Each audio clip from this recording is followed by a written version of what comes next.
Yu-Gi-Oh is dead from my boy Nim Nim Gage. Go check out the video. Give it a like. Give it a subscription. I'm going to like it right now before I even watch. Retro Yu-Gi-Oh is dead. This is a big deal. This is a big deal for a lot of players. This is a huge deal and a huge, I'd say, hurtful move by Konami. If you don't know, Yu-Gi-Oh! Konami has announced a change to Ultimate Time Wizard format. One of their very growing and popular formats to Yu-Gi-Oh! At main events, especially at YCSs. The attendance is exploding. Vendors are selling old cards. Lots of popularity and fun to be had, and they have changed the rules for the worse. So let's take a watch. And before I do, I'm going to read Rebecca's comment. Before we watch, read the MBT comment and replies. Is this one? Change so bad, my boy clicked the forgot password button.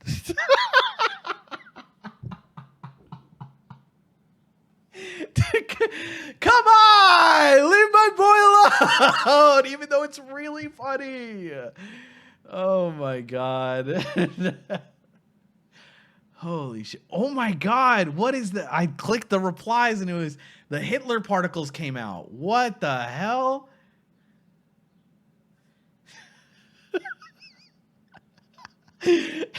Reminder that this guy made fun of a cancer victim in his Twitter Freaks episodes. What? Is he talking about Biden? Joseph Robinette Biden? I explode bombs on kids because I love fucking guy Biden? Really? That's awesome. Okay, and beast mode. Okay, and beast mode. Sorry, Danny. He got cancer, so all of his crimes are forgiven. Whoops. Oh, sorry. Oopsies. Oh, man, that's awesome.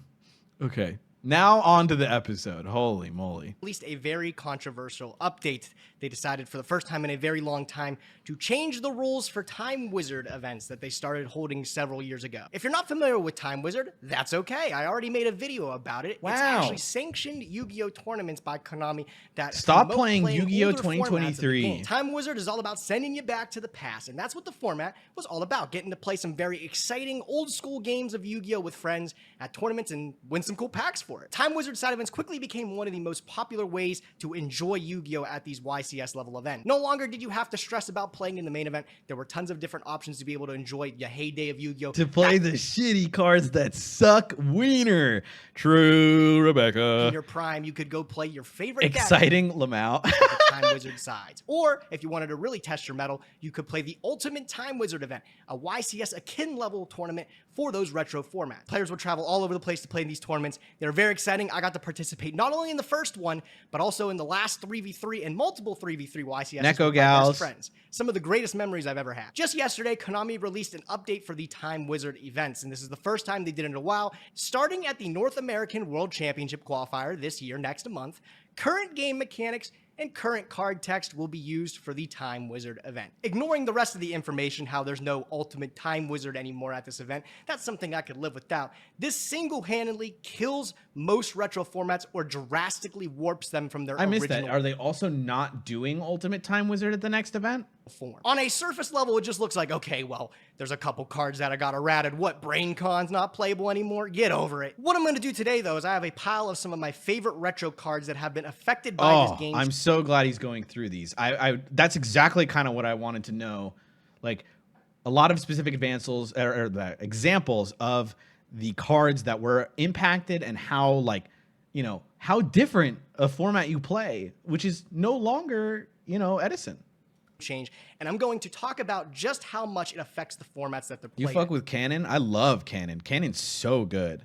If you're not super into retro Yu-Gi-Oh, you might not know any of these things here, and I totally get it. It just looks like a couple of cards got changed. You know, Goyo Guardian, who? I don't even know who that guy is. Why is everybody complaining about him? So hopefully with the cards that I have in front of me today, I'm going to be able to explain a couple things. This is the best way I figured I could organize my thoughts to share my frustrations about the White changes that Schwartz, they've implemented. the The first thing I very want to talk popular about is game. the obvious things, and that is card erratas. Cards that just genuinely do not read the same way that they do back then. About a decade ago, Konami was really experimenting with the idea of making old cards playable in the game again. Rather than releasing a similar card like they usually done, like a Pot of Desires or a Pot of Extravagance, instead of doing that, they just said, why don't we take Pot of Greed and actually just change what it does so it can be fair? Back then, it really wasn't a huge deal, but man, if only we could see what was coming. The first card that comes to mind was Arata. Is actually probably one that nobody really cares about. Catapult Turtle as well as Dark Strike Fighter were the first cards Arata. Okay, that's fine. Listen, if we don't have to play with Dark Strike Fighter, I think that's okay. Added in the Yu-Gi-Oh trading card game. This Not that I don't think there's any good Dark Strike Fighter like deck in Edison. Crimson Crisis was a house, man. Dark Strike Fighter, a level 7 generic synchro. You Right? contribute I don't one think monster there to is. inflict damage to your opponent. Hitler equal to its Arata, level literally. times 200. This card was a staple in most extra decks when it was released. It really competed You lost for a game to Black Dark Rose Strike Dragon Fighter last spot. month. Ah, shit. Oh, it's banned. He's banned. But the main thing about it is this caused for some disgusting FTKs, OTKs. Yeah, all yapping This guy was these. just really annoying. OTKs and FTKs are nothing new now, but back in the day, there was a time where you could just summon, Okay, good, Summoner expand, I Monk, forgot. and if it resolves, your opponent just explodes because of Dark Strike Fighter. And that made for some really not fun Yu-Gi-Oh! So they ended up banning Dark Strike Fighter Right. because, a non-once per turn able to tribute himself plus attack for, Very funny. infinite damage was just a little too good for the game at the time. Back in Legendary Collection 5, he was actually the second card behind Catapult Turtle, which got a once per turn clause, to get a game-changing errata. They gave the Dark Strike Fighter a once per turn on him, and During nobody your ever main played phase 1. Such a funny errata. Like, you can't do it main 2. Dark Strike Fighter again. The end. Dark Strike Fighter being errated wasn't even that big of a deal. A lot of players actually were kind of excited about the fact of having another level 7 synchro into their extra deck. Keep in mind when this was happening back in like 2014, 2015, nobody was really playing retro formats outside of GOAT format. Everyone had like a deck, but there wasn't really any tournaments to attend. There was no reason to have the GOAT cards besides the fact that they were cool. Speaking of GOAT cards, I want to talk about one card that has been changed by an errata that everybody knows, and that is the Good Critter. I forgot. Oh, that's really bad. Oh, you're not ready for this errata if you don't know it. Bangin'. Level 3 Fiend, when it's sent from the field to the graveyard, add a monster with 1500 or less attack from your deck to your hand. If you're unfamiliar with what Sangin's errata does, he now negates the card's effects that you add from your deck to your hand until the end. So, I don't know. I'm trying to think of a card that's like really that impactful. It's like I think it's still okay, but I don't know which cards. Maybe he'll go through it here. End phase of the turn. Sangin's especially unique because it's not just like playable in a GOAT format sense. Sangin's been around in the game for like decades. You'd be hard pressed for the first like 15 years of the game to not find a list with you know what this might ruin is the other formats where you have like the Xyz. Is it Hat or is it Tengu or something? Because that matters a lot in those. Maybe not in Edison. I don't think in Edison it matters. Tengu, because there are, I think, cards that would matter. Sangin popping up somewhere in it, right? Oh, Playable Dima? through GOAT format. There's a whole entire critter format based around him. Spent a whole bunch of time limited until it was playable again back in XYZs when you were able to get it off a tour guide from the underworld, make some Zen mains. And then what's remarkable was even later in the game, post-errata, this card was still playable in base decks, right? Like summoning Sangin and linking to Almirage to get Arborea, because it's not an activated effect. Yeah, that was some no, sick stuff. you now still Sangin's played permanently Sangin. changed throughout every you format the that stuff. he's in, and that's like a really big deal. Maybe for earlier Yu-Gi-Oh, when it was like you're setting the Sangin and letting it get attacked over, it's not a huge deal because you're not going to use the card anyway. But there are some scenarios where like you would crash your Sangin into something to get a search to then use that card for some other mean. Later format. Oh, that's true. That's actually a really good use case I didn't think about, where like you set a Sangin, your opponent has like a slower play, they set some back row, you pass back, and they like summon a guy, and then you go Sangin, flip up, walk in, grab a guy. Now you can't do anything with it either, so it's just a dead card. You would let the Sangin die. You could search Max C or Valor for the main phase 2 if you wanted to counter a player, get some draws. Yeah, then. okay, yeah. Also, that's also something I didn't think about, because I think Edison's the only historical format I kind of enjoy. But at least for those older, I guess farther into the future formats that allow you to grab like Maxi or Valor, that is kind of important. I don't think that's a particularly good play, but it's an option, right? And Yeah. for a card that's so simple, why did it need so much of a change? I think based on what we've seen, it's pretty remarkable that it can find a home in modern day decks like Based and stuff like that. And you could see where it would need the errata there, right? Tomato, like you just can't be searching Sangan, some of the best another cards guy? in the game, Oh, which are all true, notoriously true. less than 15, and then using them on the same turn. I totally get that, but why not just make like Sangan 2? They've been doing that for like years, just They have releasing been doing cards that that for a call while. back to old iconic cards. Triple Tactics Talent is a mishmash of 3 of the best cards in the game. Why couldn't we give like Sangan Squared? Just give him another eye. What's the deal? Sangan Although it was one of the later Squared. changes, Sangan has been changed throughout all of its formats now, and everywhere it pops up, he will be searching only a card that can be used during the next turn. One card that is a really big deal, though, is the Ring of Destruction. Look at this awesome copy. I have an Oh. Where is this legal? Which format is this legal in? Because errata matters a lot. ultimate rare. I got this from my good friend Ruggles, actually. Oh, GOAT format. Oh, this is unplayable now.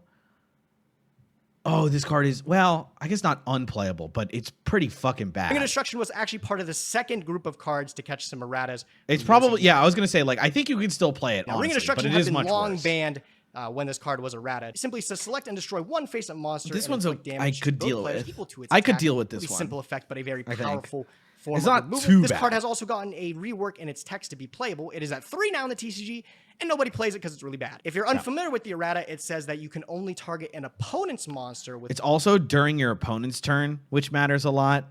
I mean, not a ton, but, you know, target one face-up monster your opponent controls whose attack is less than or equal to their life points. Destroy that face-up monster. So sometimes you draw this card and he's just dead. It's just a dead card.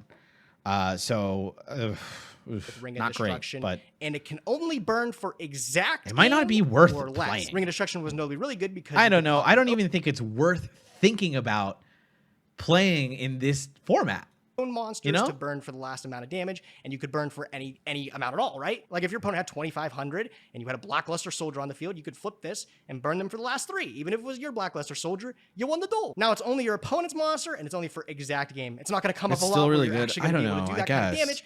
Doesn't make the card like not good spot removal, Yeah. but it definitely behaves a lot differently than it used to. It is and like I different. said, it gets banned right after, so it was only playable, and it only affects GOAT format that it doesn't work that way. What was the point of errating it? Did we really expect people to play Ring of Destruction and like when did it get errata? Freaking 2015? What are we talking about? Another card That was the decision to errata so long after the card being like completely unplayable is so was strange. changed alongside the Ring of Destruction was actually the Sinister I guess Serpent.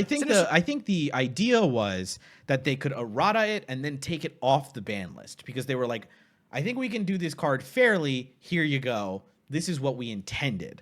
Right? Yeah. I guess also preventing like draws and stuff. Serpent now Sure. reads that if you use the standby phase effect to add it to hand, you have to banish a Sinister Serpent from your graveyard during your opponent's end. So during your standby phase, if this card is in your graveyard, you can add it to your hand. Also, banish one Sinister Serpent from your graveyard during your opponent's next end phase. You can only use this effect Sinister Serpent once per turn. So it banishes itself, so you can't recur the Sinister Serpent. This is a huge loss to these decks, for sure. It's just also unplayable. End phase. So what that essentially means is it makes Sinister Serpent a once per every other turn effect, right? You can't use it against your opponent when you add it back Keep it out until of the your next graveyard. turn to make sure you Yeah. get it back again. This is a card that when it got errated, I'm going to be so honest, I didn't think it had to. This card could have came back without its errata, and I think it'd be perfectly fine. I don't think it would do anything at all, but they changed it just because they could, I suppose. And the result is that we have a card at 3 that nobody plays ever because there's no reason to do it. And if we play GOAT format on Master Duel, Sinister Serpent just does not behave the same way that it did back then. And I think that's really a shame because why doesn't it? Speaking of discarding, another card that got a change much later, actually. I think around 2020 is when this guy got changed. Knight Assailant used to read that when it was sent from the hand to the graveyard, you could return a flip effect monster from your graveyard to your hand. Notably, Knight Assailant himself is a flip effect, so as long as you had 2 of them, you had an infinite loop between the 2. He's now gotten errated, so he can add any flip effect except himself. And I guess that's good if you don't want infinite loops happening. But I'm going to be This one's okay. so real. It's like Sinister Serpent. I agree with Gage that I don't think it needs the errata, but I think it's Who's like, going to be playing why did they infinite loop why did they discard errata Knight that? Assailant?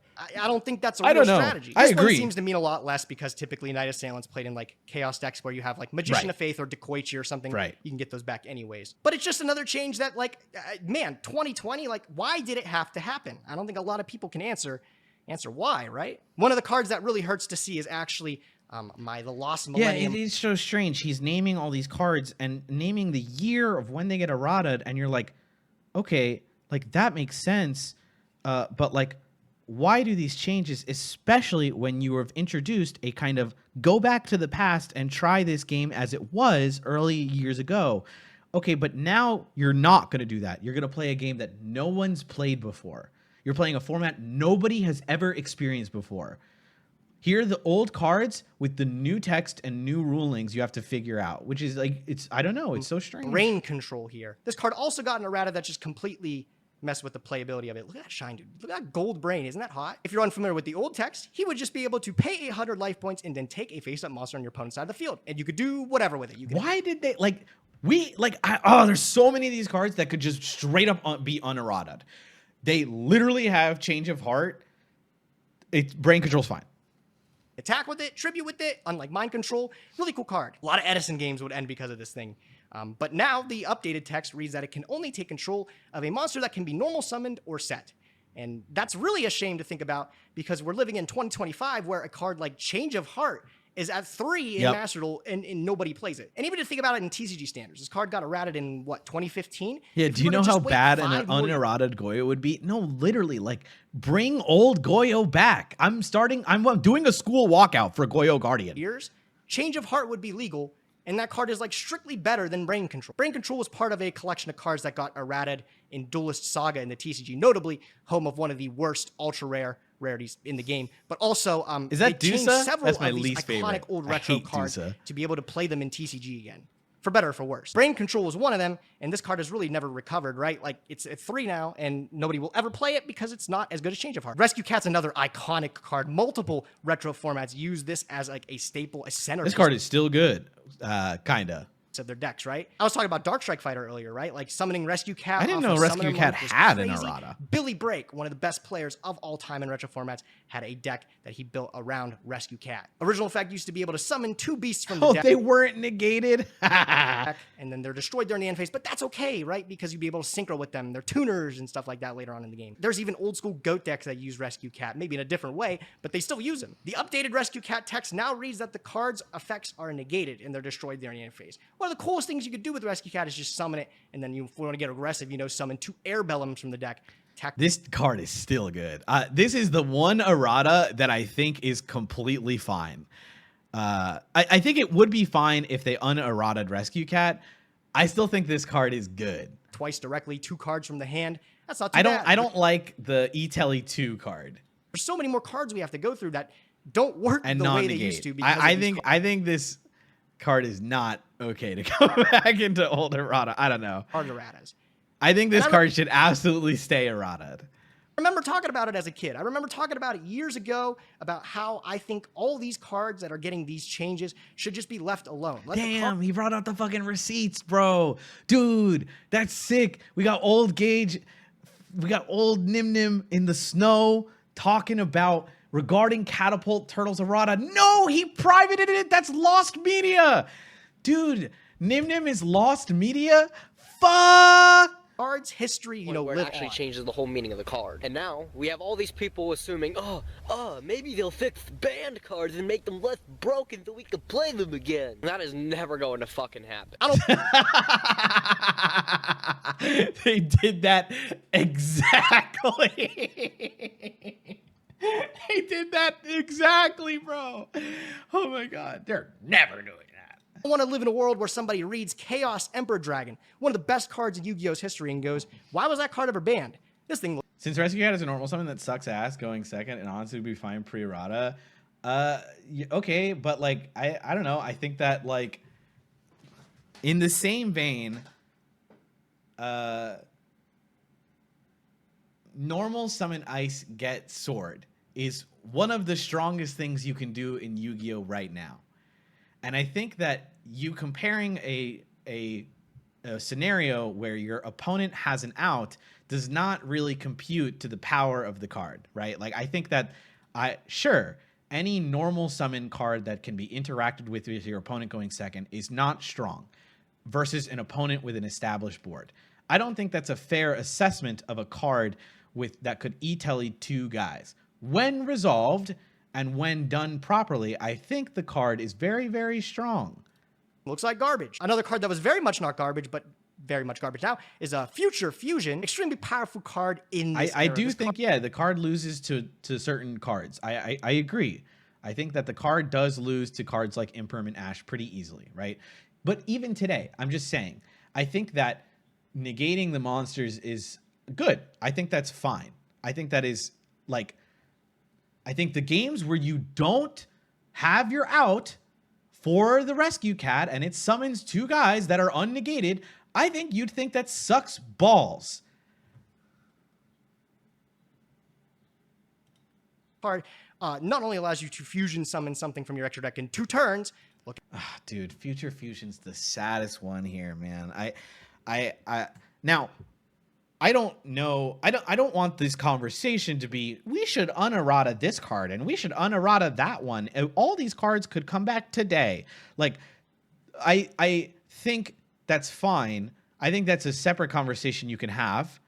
I think that the point should be, why keep the errata for an old format, right?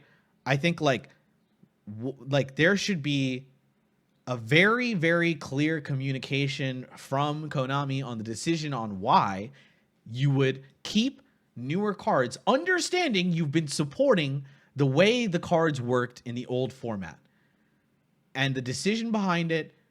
And right now you have nothing. We have no reason, no clue why. And it obviously, you just play a completely different game and people don't want to play that game. out. The big thing was this card essentially just read that it was a foolish burial for multiple cards when you activated it. Future Fusion's great in like hero decks, being able to send like a water and another hero.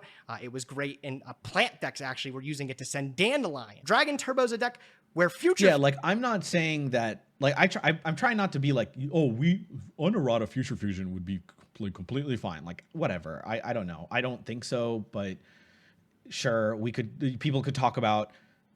we could have Rescue Cat unnegated monsters. Maybe it'd be completely fine.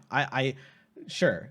Who knows? I think it is ridiculous for the formats where you're playing those and be like, this is how it was back then, right? That's the whole point was like of the retro centerpiece of the Yu-Gi-Oh! deck, right? To play retro Yu-Gi-Oh! Being able to activate this and reveal 5-headed dragon from your deck and dump 5 of any dragon types from your deck was crazy. Multiple formats where that was like insane, right? So this is the unerrata, right? Send from your deck to the graveyard fusion material monsters that are listed on a fusion monster card and select that one fusion monster from your fusion deck. Special summon the selected fusion monster during your second standby phase after this card's activation.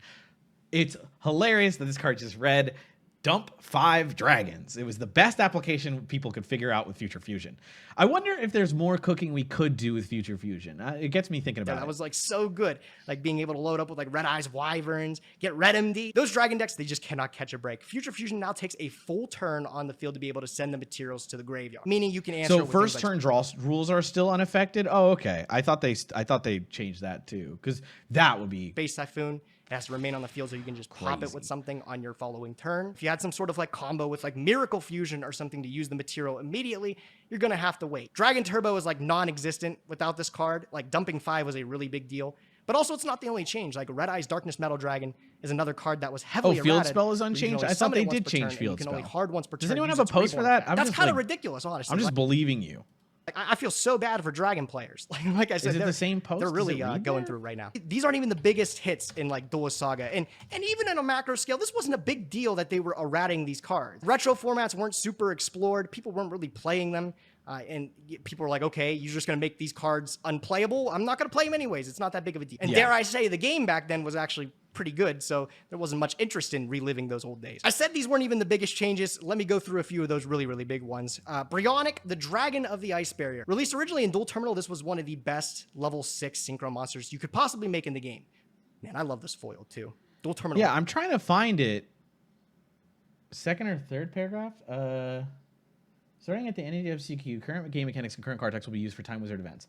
There will primarily be 3 Time Wizard formats. The first format is 2014, last legal set Realm. This will be 2014. This format will be used for the Time Attack Wizard. Second format is March 2010. Last legal set is Duelist Pack Kaiba, Time Wizard. Third format is April 25, Time Wizard. While these formats are primary formats offered, they aren't the only formats possible. Is it in the article? Because like I don't see it on the original infograph, like the snippet from the site. It was sick. You could like scan this card. It has a little QR. Oh my god. Oh, Brio is so sad.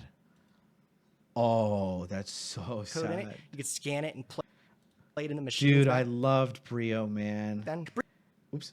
You can discard any number of cards to the graveyard. Return the same number of cards from the field to the hand. It's not a once return. You can do it at any time. You can activate it as many times as you want. And Brionix's original effect reads that you can discard any number of cards to the graveyard to return the same number of cards from the field to the hand. Very simple effect. No Brio notably not Prio once either. per turn. I think Brio should have Prio. If there's one card that deserves Prio, it's Brio.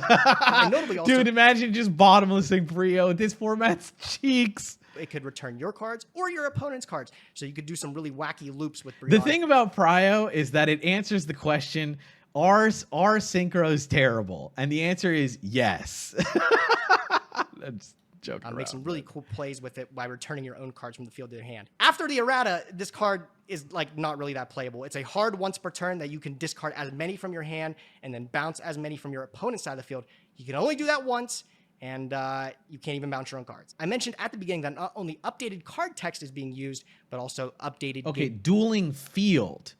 Sorry, not field spell. The field spell ruling of destruction is not legal anymore. Sorry, that's where I got confused. Okay. So the dueling field will stay the same, of course. I think we read that earlier. Sorry. Drawing first turn, I'm glad it's still the same. Game mechanics. And that's going to be a really big deal when I tell you guys about ignition effect priority in a little bit. And then possibly this one hurts the most to see. Everybody, 07 dude, in chat. Shot dead in the streets, dude. They shot him dead, dude. For Goyo Guardian, released in the Duelist Genesis. This level 6 synchro, I said Brio was good. This was the guy. Goyo Guardian is a level 6 One of my Earth. favorite cards of all time. I thought this card was so awesome. Synchro generic, 1 tuner, 1 or more non-tuner. When it destroys an opponent's monster by battle and sends it to the graveyard, you can special summon that monster to your side of the field in face-up defense position. Very, very powerful synchro monster in the early portions of the game. This was released in the debut set alongside cards like Stardust Dragon, alongside cards like Red Dragon Archfiend, the classics. 2800 was friggin' massive. This thing was a tank. 2500 on Stardust Dragon doesn't stack up to a Goyo Guardian. You can't just leave a Stardust Dragon chilling on the board expecting to protect something when he can get run over by the man himself. This card was not only iconic, but integral to the Edison format. What did they change with it? In the Duelist Saga Aratas, along with all these other changes, they made Goyo Guardian, so instead of requiring a generic tuner, he requires an Earth tuner. Huge news for any X-Saber players in the pool. Acquiring an Earth tuner on Goyo Guardian single-handedly destroyed the card. It wasn't even playable at the time of getting a reprint in Duelist Saga. It was so not, it was not playable anyway. There are no Edison decks, sans X-Saber, that are able to utilize Goyo Guardian now. It was so late. That is just a shame. Now he's just not in the format anymore. Him not existing in Edison changes so much. And this is often the card that you will hear people say it should have never been hit in the first place because, like I said, it wasn't playable at the time when Duelist Saga came around and they made it an Earth tuner. And it hasn't been playable ever since. And it's a shame. This card is literally just memory hold because it can never be played in any of its retro formats if this ruling sticks. And there are a couple other cards in the history of the game that maybe matter on like a larger scale. Like I have Dulor in here, ended up getting an errata much later. This was another card that caused some like degenerate loops by bouncing your own cards. Not as big of a deal as Brionic. Yeah, definitely not as big of a deal. He was as like playable. And then Ancient Fairy the decks that he was in sucked ass. So and this card actually just got errated in 2023, I think, rather recently. I just had this here because I had to have somebody explain to me what was changed with it. I forgot. Hard once per turn on Pop. Yeah, so it was a hard once per turn versus the soft once per turn on her. And it's they clarify like during your main phase you can special summon, can't activate your battle phase, and then during your main phase you can destroy as many cards in the field as possible. And if you do, gain 1,000, then add a field spell with a different name from the destroyed cards. And also, you could also add the same field spell. So AFD could pop a field spell and then get you the same field spell. This one's fine. I think this is the one errata that it kept the cards like power and brought it into kind of modern day and said, we're going to like put some once returns on these. Make sure you can't just add the same guy, same field spell and just loop and do it soft and then synchro her again and do it again. We're going to put some hard once returns, but the card still does everything you want it to. And you're like, okay, that's actually a decent errata. Special summoning. That's what the change is. I don't know why they didn't release an Ancient Tur Fairy Dragon. They already have like 4 different variants of it. This one doesn't matter as much though. It's not super played in any of the old retro format. The hard once per turn restriction isn't that big of a deal. But outside of these cards, there's a couple other like obscure ones that have gotten changed that actually matter a lot. Not that I know anybody itching to go play Goki Firewall format or like debut Link format. Yeah. But Firewall Dragon underwent a really significant change. It's true. Like imagine being like, oh, I want to go to Ultimate Time Wizard. We love Goki format. We love you linking. A hard once per turn. And that completely like warps those formats. Like half of the decks that played Firewall Dragon just don't exist anymore because of that. These are cards that all their texts have literally been changed. They don't read like the cards used to back when they were released. And it's not for like clarification things like problem solving card text. They just changed the effects fully of these cards because they could and they wanted to bring them back. And I think the majority of them, besides maybe like Dark Strike Fighter, were all poor decisions.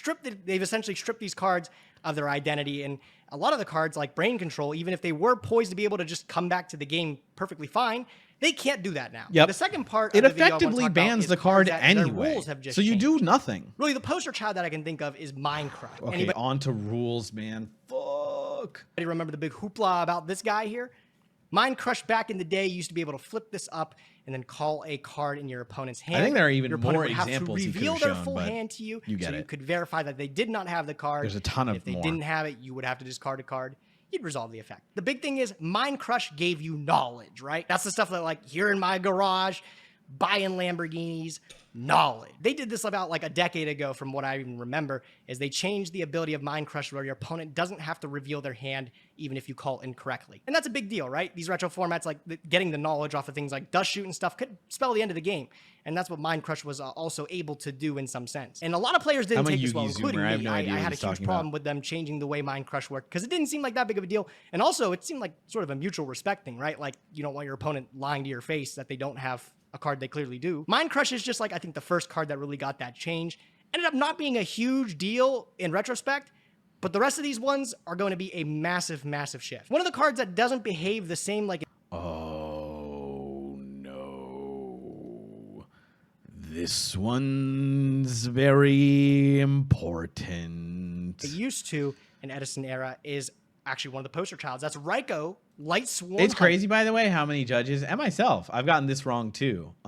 Get this wrong. This is a flip effect monster. You can destroy one card on the field, send the top 3 cards of your deck to the graveyard. This is one of the most iconic cards in Edison history. It is one of the most powerful turn 1 plays you can possibly do.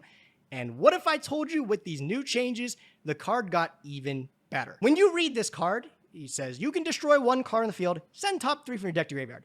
Current modern day brain would lead you to believe that this effect does not target. It's a non-targeting and, pop.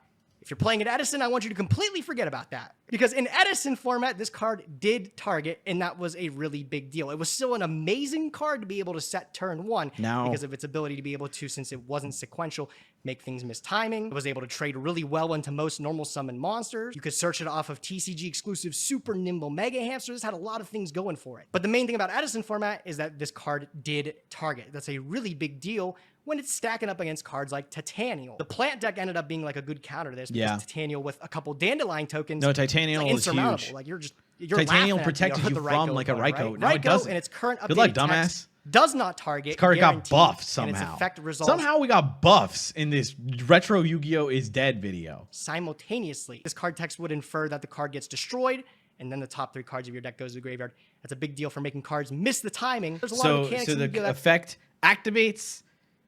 Your opponent has a response. Probably not because it's the damage step, and then it resolves. 3 mil, destroy 1. If you played in the last 10 years, you So just go don't pop, have to know. That I in believe. Ignition Priority is another one I'll get to. A lot of these old formats, that was a massive deal. Like I think popping dupe frogs with Raikou was a really huge deal to make them miss timing. Popping, Dimensional Alchemist. You want to go further in the game a little bit to like Redo era. Popping Light Pulsar Dragon was another use for Raikou to be able to play in those Chaos Dragon decks. Did not know and that. now it just doesn't do that anymore. It doesn't make it miss timing. Just know that this card behaves differently than it did back in Edison, and a lot of players think it is even better. Almost a god card at this point. Another card that has drastically changed with how we understand rulings is Elemental Hero Absolute Zero. Interesting. Absolute Zero reads, when it is removed from the field, destroy all monsters your opponent controls. Another card that has this text is like Reborn Tengu, notably removed from the field. Sure. And that means just leaving the field by any means. It could be banished. It could be sent to graveyard. It could be returned to the hand. For extra deck cards, it could be returned to the extra deck. Oh, no. Wait, does that mean Ab-Zero now has the... Wait, so was it like that back then where you... Let's go. If you put Ab-Zero back into the extra, then it would still trigger? It would still trigger. Back then? That's a big deal for Absolute Zero. Oh. Cards like Bryonic would be able to return the Absolute Zero from the field. Oh my god. Okay, I'm gonna be honest with you. Did not know that shit. That's crazy. I think they nerfed him somehow. I mean, I think that's okay. It's a hell of a ruling though, and now he just dies to Compulse instantly. Ugh. But back then, Absolute Zero could still trigger, destroying the whole board. This guy was, I'm going to use the word, impossible to remove from the field without triggering his effect. Yep. It was that strong. With the updated way we understand rules, if it returns to the extra deck, like Mirror Jade or something like that, it will not trigger its effect to explode everything on the field. Bryonic now just becomes like a really comfortable way to take care of the card that wasn't before. Compulsory Evacuation Device is a card that a lot of people have been talking about now. Since not only Priority doesn't exist, but also that exact interaction with Absolute Zero. Returning extra deck cards back to the extra deck is so good with it. You could catch the odd Goyo and Stardust Dragon with this every now and again, but the fact that Absolute Zero existed made this card like not even that good of a choice. This card's like a joke now. This card's like so easied out. Bryonic's the easiest way to take care of it. Yeah. I feel so bad for No, he's right. Hero This card is penis now. Players. Because like this was one of the main things that made the deck. I think it's real still was like okay, but like the amount of like bounce effects that like you make, Brio is so easy. Like existence of Absolute Zero. And now the card behaves... And Compulse, and there's no Prio.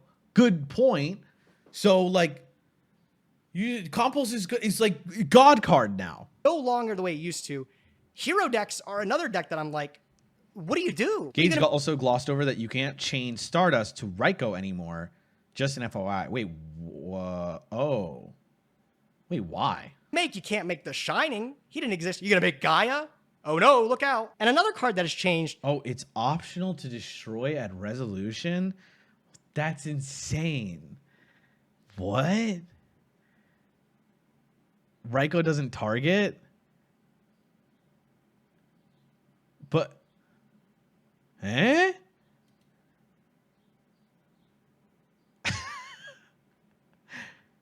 You can destroy it? No, I know, but like... So... Any card where like it would be optional to destroy, Stardust can't like negate. That's interesting. Based on how we understand rules, The targeting doesn't matter. Yeah, I'm talking about a lot of players. The choice between destruction or not. They're saying DD Crow has become better because you can think of a scenario like if your opponent activates Phoenix. It's mandatory to activate, but it's optional to destroy. Huh. Wind Blast and discards Dandelion for cost to put one of your monsters back. It sounds right. It's been a while. Top of the deck. In Edison format, if you were to DD Crow that Dandelion, it would still trigger and it would give you the 2 tokens. The Dandelion doesn't forget that it went to the graveyard. It would still give you the... Oh, did not know they changed that. What? So if you... 2 tokens, it's a mandatory effect. Wait. The Dandelion... If you were to DD Crow that Dandelion, cost to put one of your monsters back on the top of the deck. In Edison format, if you were to DD Crow that Dandelion, it would still trigger and it would give you the 2 tokens. The Dandelion doesn't forget that it went to the graveyard. It would still give you the 2 tokens. It's a mandatory effect. Now, okay, so like if you milled something for cost, let's say, and then you chainlink 2 Crow the Dandy will still resolve in the old format. I actually did not know that. Huh. That's crazy. Gets pitched for cost, and then you intercept it with the crow. Your opponent will not get This those is an gaming line insane tokens. amount Just of so rules. happens, unfortunately, for plant players. And if the argument that some people were saying was to make it easier for judges, this is like infinitely worse. DD Crow stocks are way up. Check me out. Hopefully, I these scrapping think. these I don't know. in-game It just feels like there's a lot of stuff you have to unlearn, and then now new stuff you have to relearn. changes to you shows that they're on the same level. It if matches not the more current rules. important. I guess, but like there. So I guess my point is that like, yeah, you might understand things as they are currently. I don't know. I guess it's easier. It would be just a little changing more the- complicated for me. Like if I'm a judge and I've been trying to make sure I understand the rulings of Edison. Now I'm like, oh well, now I don't know. Like I didn't even know the Stardust interaction of like now it's different, right? So it's so strange. The actual text of the cards for the erratas. Having cards work completely Like this is different yeah, exactly. This is a format that has never existed.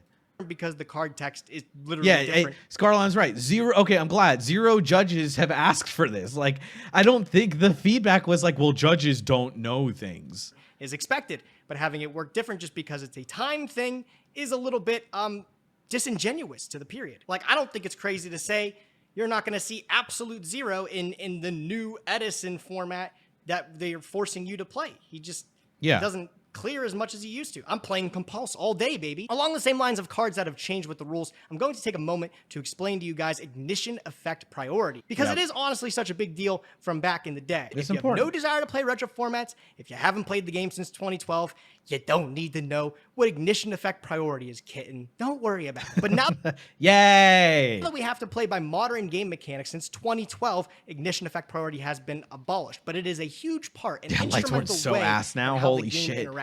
It might sound like a lot of words. Let's explain what that is. What is Ignition Effect Priority? During the summoning window, we sort as of long know as it, your but summon for those doesn't who might start a not know. chain, like a normal summon or a special summon of Judgment Dragon, you are able to activate their ignition effects in the summoning window before your opponent is able to respond. I had just started playing the game when they got rid of this mechanic, so I never really had to learn it, but when I had it described to me, because it was such big change back in the day, this is the example that my friend Leo gave me. So if you don't know how it works, don't worry about it. This is how it was explained to little Nim like a decade ago. Ignition effects are the effects you can activate as spell speed 1. For example, on Judgment Dragon, he has an ignition effect where you can pay 1,000 of your life points to destroy all other cards on the field, an extremely powerful effect. And it was even more powerful back in the day in Edison because It's a simple way to explain it. Is you could use your ignition effect priority as the turn player to activate his effect in the summoning window. What exactly does that mean? You could beat certain cards that, like today, you wouldn't be able to normally. With these changes, Bottomless Trap Hole becomes ridiculous. It was already a good card. It was a 2 in Edison, but now it's even better. No, this card 'Cause is back in the day, so fucking busted if now. my opponent had this Not that it Bottomless wasn't Trap already, Hole but set, and I had 4 Light Sworns in my dude, graveyard, back row is so king in this format. Like I could special summon the Mighty Judgment cards are Dragon, so ass and now. then in the summoning window, I could still activate his ability to pay 1,000 of my life points, destroying all other cards in the field.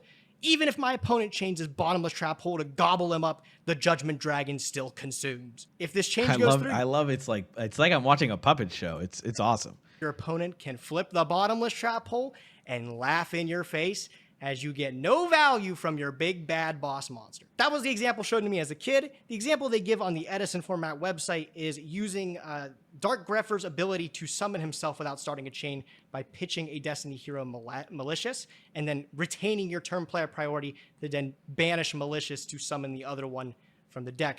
If I were to explain this for like a modern player, I think one of the closest things you can get to ignition priority is turn player priority with quick effects. So if you special summon Ecclesia from your hand to the board, you have quick effect priority to activate Ecclesia before your opponent has any activation window. I'm pretty sure that is how things work, and it's very rare. Many cards don't really do that anymore. Most cards don't quick effect special themselves and have like an effect that can trigger on quick effect, but that's some of the rare instances of you have priority when activating a quick effect before your opponent does. That's the closest thing. That is how kind of ignition worked back then. So think of like Gage said, it is almost like a spell speed one of, I can activate this first before you. I have priority. I activate Dark Grepher. Similar, I have Ecclesia. She's a quick effect. I can activate the effect of Ecclesia before you do anything. Also, like a more recent example is Requiem, like someone mentioned in chat. Yeah, Requiem, also an ignition priority. You are given first priority as turn player to activate your quick effect. So they moved it to like, I mean, they had it on quick effects already, I assume, but it's primarily used in like quick effects now rather than like, oh, I normal summon and then do you have a response? Okay, I'm going to activate the effect. Pretty sure that's wrong. You can respond to Requiem Summon. No, so you have priority unless you have a spell or trap that counters the summon. I am right. You are wrong, because the only way you can counter that is if you have something in response to the summon window. The summon window is different from if the summon resolves.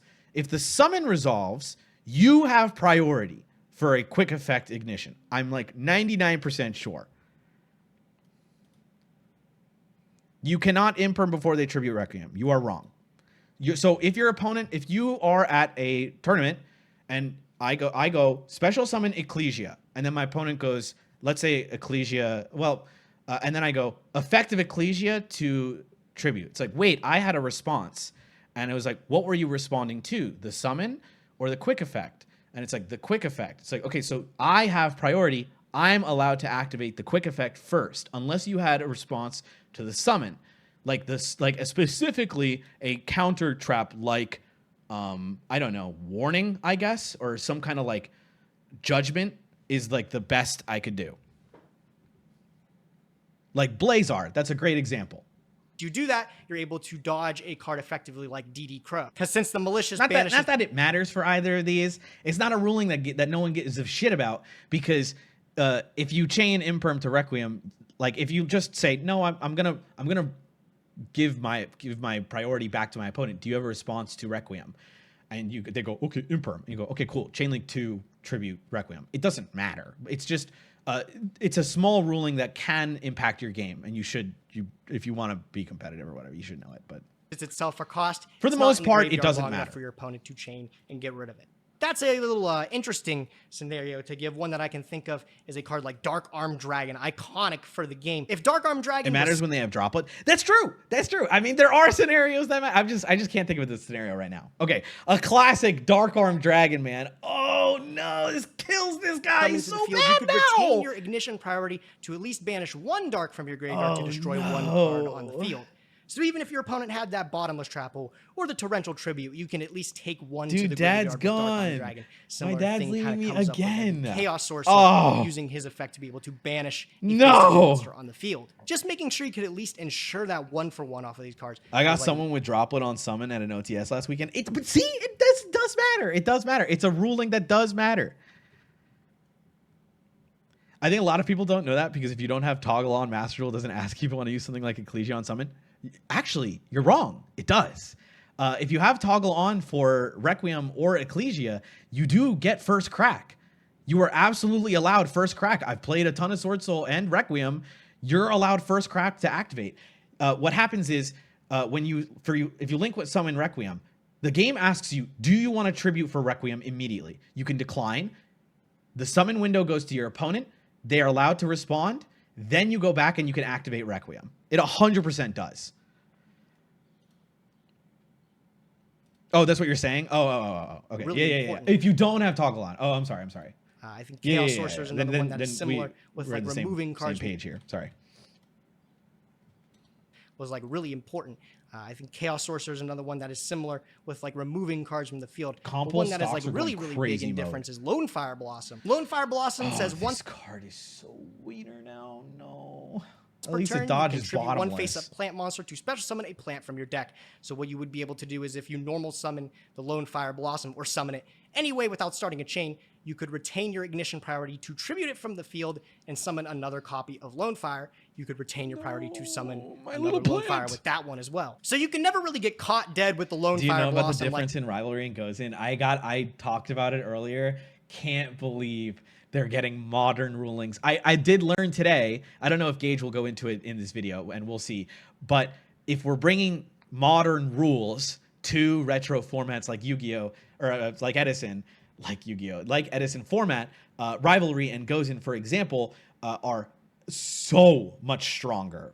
They see into the future. We talked about it earlier in chat. Like on the field, can right? lock out Substitute your behaves opponent from literally the playing exact game. same way as Lone Fire Blossom in this sense. A really big deal is being able to immediately remove the Substitute from the field to be able to dodge really annoying cards. One of those cards that people have been talking about is Book of Moon. Oh, Book of Moon stonks also fucking crazy style. Yo, the Book of Moon goes sloppy mode on these cards. This card see play way Oh back in Go no, this game is so flip your over. own monsters There's back no face way down, these do some people play wacky this. things with flip effects like Magician of Faith. But this card was really good in like other eras of Yu-Gi-Oh! Being able to stop synchro summons by flipping tuners, lock out certain monster zones in the Link era. Just a lot just of like utility Compulse. throughout the years, right? But now from removing Ignition Priority, this card becomes... Oops, all back row Time Wizard. Actually, though, like I just keep thinking about how strong back row is really, in this format. really powerful and Edison. Not that it isn't strong. Like obviously, all the back row is still good. Like you still play it always. But like, Take that same scenario with Lone Fire Blossom. If I normal the Lone Fire Blossom, because I don't have Ignition Priority, my opponent can activate Book of Moon, flip this bad boy face down, and then I'm ending my turn. I'm losing the game. And this card's at 3. You can get wacky with it. Book of Moon's gonna be crazy. I talked about Compulsory Evacuation Device with Absolute Zero. That's another card that a lot of people have been talking about how good it will be with the removal of Ignition Effect Priority. Like those examples of Ignition Priority are all great that I gave, but this is a really, really big one because this was one of the most powerful extra deck cards that you could go into. Next to Goyo Guardian, it was the best level 6. And an important thing about Brio was being able to summon it, into a full board, with the potential of there being like a bottomless or a torrential or something like that, be able to use its effect with Ignition Priority, bounce everything that might be an issue, and then maybe go for a game shot. Like that was very important with Brionic. And not only did they errata this card to make it worse, but they also got rid of Ignition Priority, one of the best things to pair with Brionic. Summon Dad, Compulse Dad. Back to Go format, there's Thousand Eyes Restrict is another very you can just summon him Ignition again, Effect right? Priority with. Exile to Oh, what you do is, okay, summon Dad, they pop some other card, and then you compulse him, and then they lose. Force is another card that's a very easy example, offering it from your field as a tribute to pop a monster on the field. Now it gets eaten up by, like I think Brio is still going to be completely fine. Yeah. No, I think Brio's errata is completely fine. I think it'll be normal. Moon is a really but powerful again, card. I talk like people want to play this format. I don't think they do. Back and go. You're able to flip this down, and instead of losing your monster, you can just poke over it. The last example I can give is actually one that was the kind of the end card of Ignition Effect Priority. Rescue Rabbit was actually a really interesting card because it was able to survive through both rule changes. And that was really crazy because a card like Effect Veiler had finally hit the game. And every day, so back in the day, every Ignition Effect was what a quick effect is now. So yes, you had priority as a player to activate your Ignition Effect of any guy you had that had one. So if you had something like he's explaining here, Rescue Rabbit, you were allowed first crack before anything else, unless you had Judgment. Popular interaction is you could summon the Rescue Rabbit and then banish him for his effect with Ignition. But like Ignition Priority, lets you use one. You can't just activate all your Ignitions on one chain. Yeah, you got to pick one. Priority to dodge a card, but like yes, while it doesn't tribute, it has kind of the same utility as like Lone Fire or Substitute, right? Being able to get out of the way of really irritating cards that would just normally stop it. And still, while the card was in its prime, it was played afterwards in redo format. This sounds like so bad Dino now. Rabbit. I honestly, it's. Whew, I would not want to play this format. So you could still summon. It's just not edit. It's not a Time Wizard format. It's not retro Yu-Gi-Oh, right? Like it is. This is just not the way the game was played. Cards like Effect Veiler stopped it for the turn. Cards like Book of Moon could flip it face down. It was a lot easier to take care of the Rescue Rabbit. Your opponent wouldn't just be guaranteed the 2 Sabersauruses or Kabazals. Take a look at this rarity battle. Oh yeah, penned monsters. Yeah, we're not even talking about those formats because they're just not as popular. But could you imagine? Oh my God, that's so funny. Crazy on camera. Wait, so does that mean? What about like Master Rule? rules? I don't know how that works. It's a good thing Return of the Duelist format is still left standing, right, guys? They can't hurt that format. That format already banned all the problem cards. Rescue Rabbit's really like the last card that I can think of in that era because it was able to survive. You can't pen summon from extra? Really interesting. Wait, they haven't explained how penned works yet? Oh, no. History there. And those are just a few examples of ignition effect priority. Like, I guarantee if you sit down and play one of these retro games, it's not just something that comes up every now and again, like missing the time. But I dare you to try to go a retro game without using your ignition effect priority. The game and the ban list was built around that mechanic existing. Raigeki Break and Phoenix Wing Wind Blast are other cards that also become a lot better with that removal as well, too. I think you'll see these cards in a lot of these new meta decks if this is what they go through. So what exactly am I trying how to do links explain work with now? this video? My goal is to hopefully help people that don't play retro formats understand that, you know, these aren't players just overreacting. These are really, really huge changes, sweeping changes to a retro format that people really enjoyed, you know, just for fun. And it was really cool to be like recognized by Konami and be able to play in sanctioned tournaments at YCSs. You know, if you're not really hip with the new It still is a big deal. You can't keep up with the link summons and what's it, who's it. You can go back and still always rely on your old cards. I've played tournaments at YCSs and Ultimate Time Wizards where people said, I played back in 2010. I picked up my old deck from back then and I just said, Thunder Dragon let's can play. finally I'm in win a town. game. That's That's so nice. cool. Like, that's so neat. Now with these changes, I hope what you can see is that we're not taking an authentic look back at those retro formats because there are so many sweeping changes. Yes. Thank you. He explains perfectly. You're not getting an authentic look at old Yu-Gi-Oh! I think that it is a demonstrably different game. We're more just playing a custom format, limited card pool. I'm showing Stardust Dragon because this card has become significantly better in the fake Edison format without the existence of Goyo Guardian. And I know it seems silly, I'm putting a lot of emphasis on this one guy from the very first set released for Synchros. It's that perfect counter to like one of the most common things that you would see in the game. Dude, that's just Tuner. fun. I can't get over Earth Tuner, man. Like this card is dead. How can you call it the Time Wizard format if you're not going to play a card that was in the format? Fundamental at that point. And to take it a step further, imagine Dark Strike Fighter in Dark Strike Fighter format when he couldn't OTK. What would the game look like? You want to find out? Me? And not really, but that's what Konami is asking you to do with all of these changes to the updated current ruling. All these important rock, paper, scissors actions, a carefully curated ban list around a mechanic It's that literally just like a custom ban list format with the draw. Oh, at least I can draw one. although confusing in today's retrospect, existed back then. They want you to just forget about it and enjoy the fresh look at these old formats with new cards. So now the real question I want to Future Visions with Scarlon's gonna go crazy style. answer is, why have we gotten here? Like, what's the reason Why? to update all of these cards, remove all the history from them, yeah, and I'm require curious. people that want to enjoy this old classic format in whatever ways they want to. There's no Ultimate Time Wizard now, so in what way besides side events? Try to train a new judge in those old rulings. It almost seems like futile or useless because when are you going to use that knowledge besides specifically a side event? The only thing I can take from this is I can hope that they're taking this old format, these classic cards, and maybe developing some sort of premier event around them that they need that extra judge power. They need the judging to be more standardized. I could get that.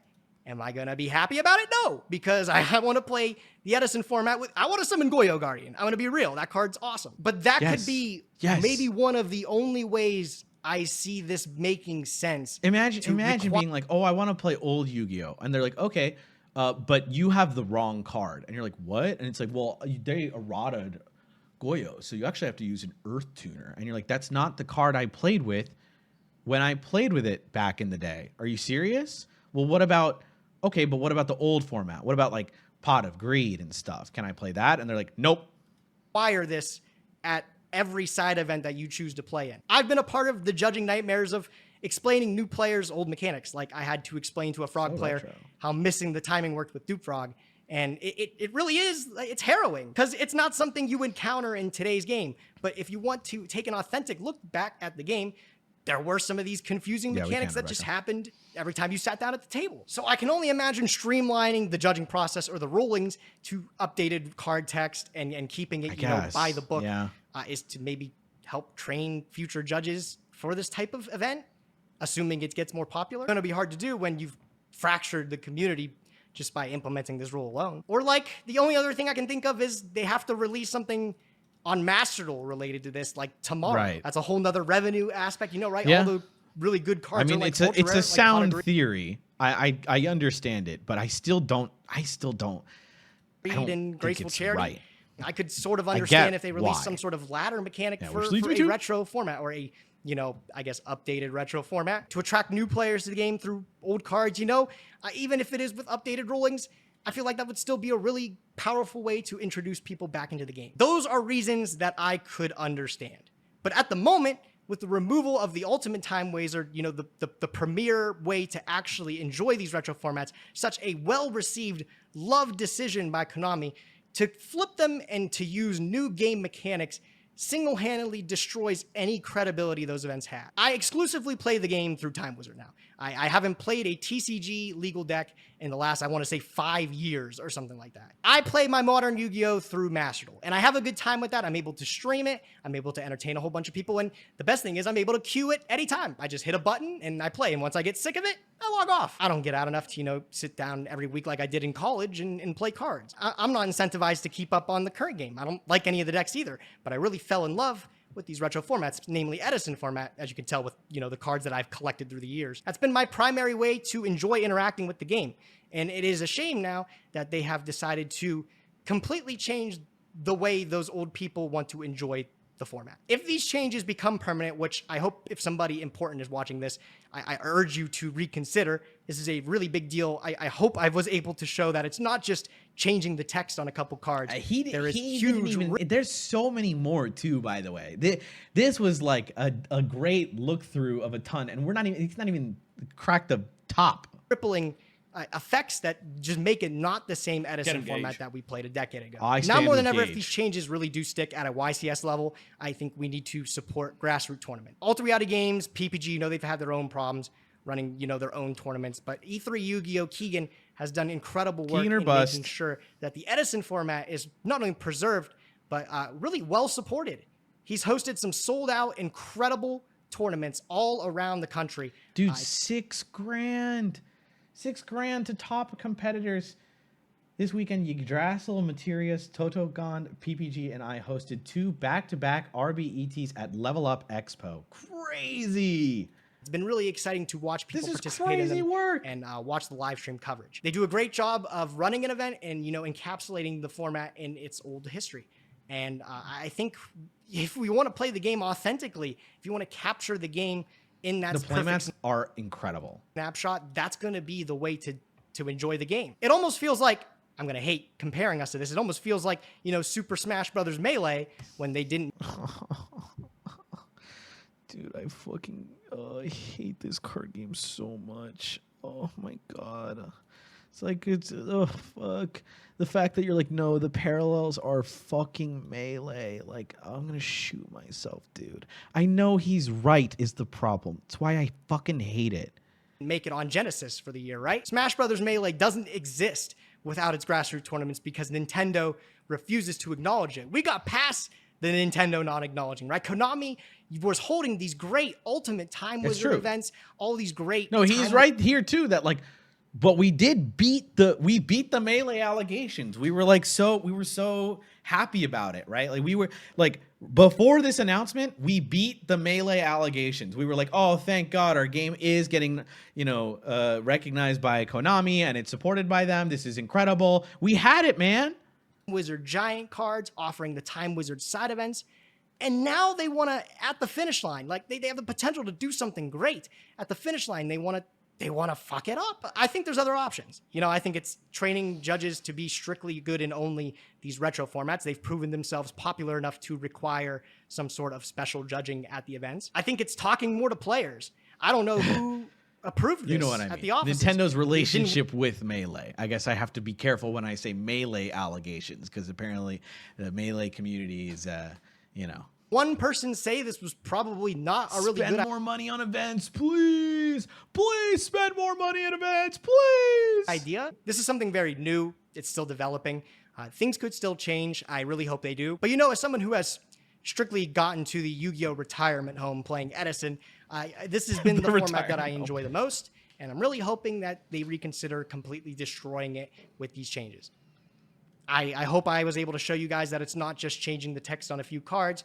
There is so many more changes, removing a lot of history of the game, and you're not really having an authentic view of those old retro formats. And I think the game back then was so good, it doesn't deserve to be changed. It deserves to be celebrated. And we were doing such a good job. Oh, such a good way to put it. It feels like they don't want to celebrate your game. You don't want to celebrate how it was back then. You don't want to celebrate yourself and say like, you know, people really loved this game back then.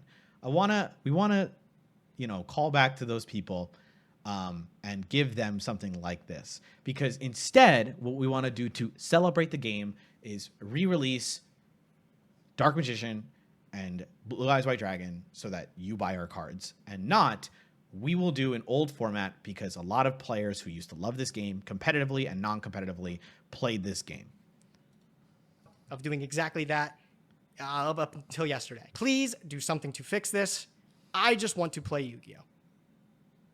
In my eyes, I would either have these cards to completely go ham as a motherfucker on, which would probably never happen, or I just wouldn't have them at all. I don't care how nostalgic it'll be to drop a Chaos Emperor Dragon when it doesn't do nearly half the shit it used to do.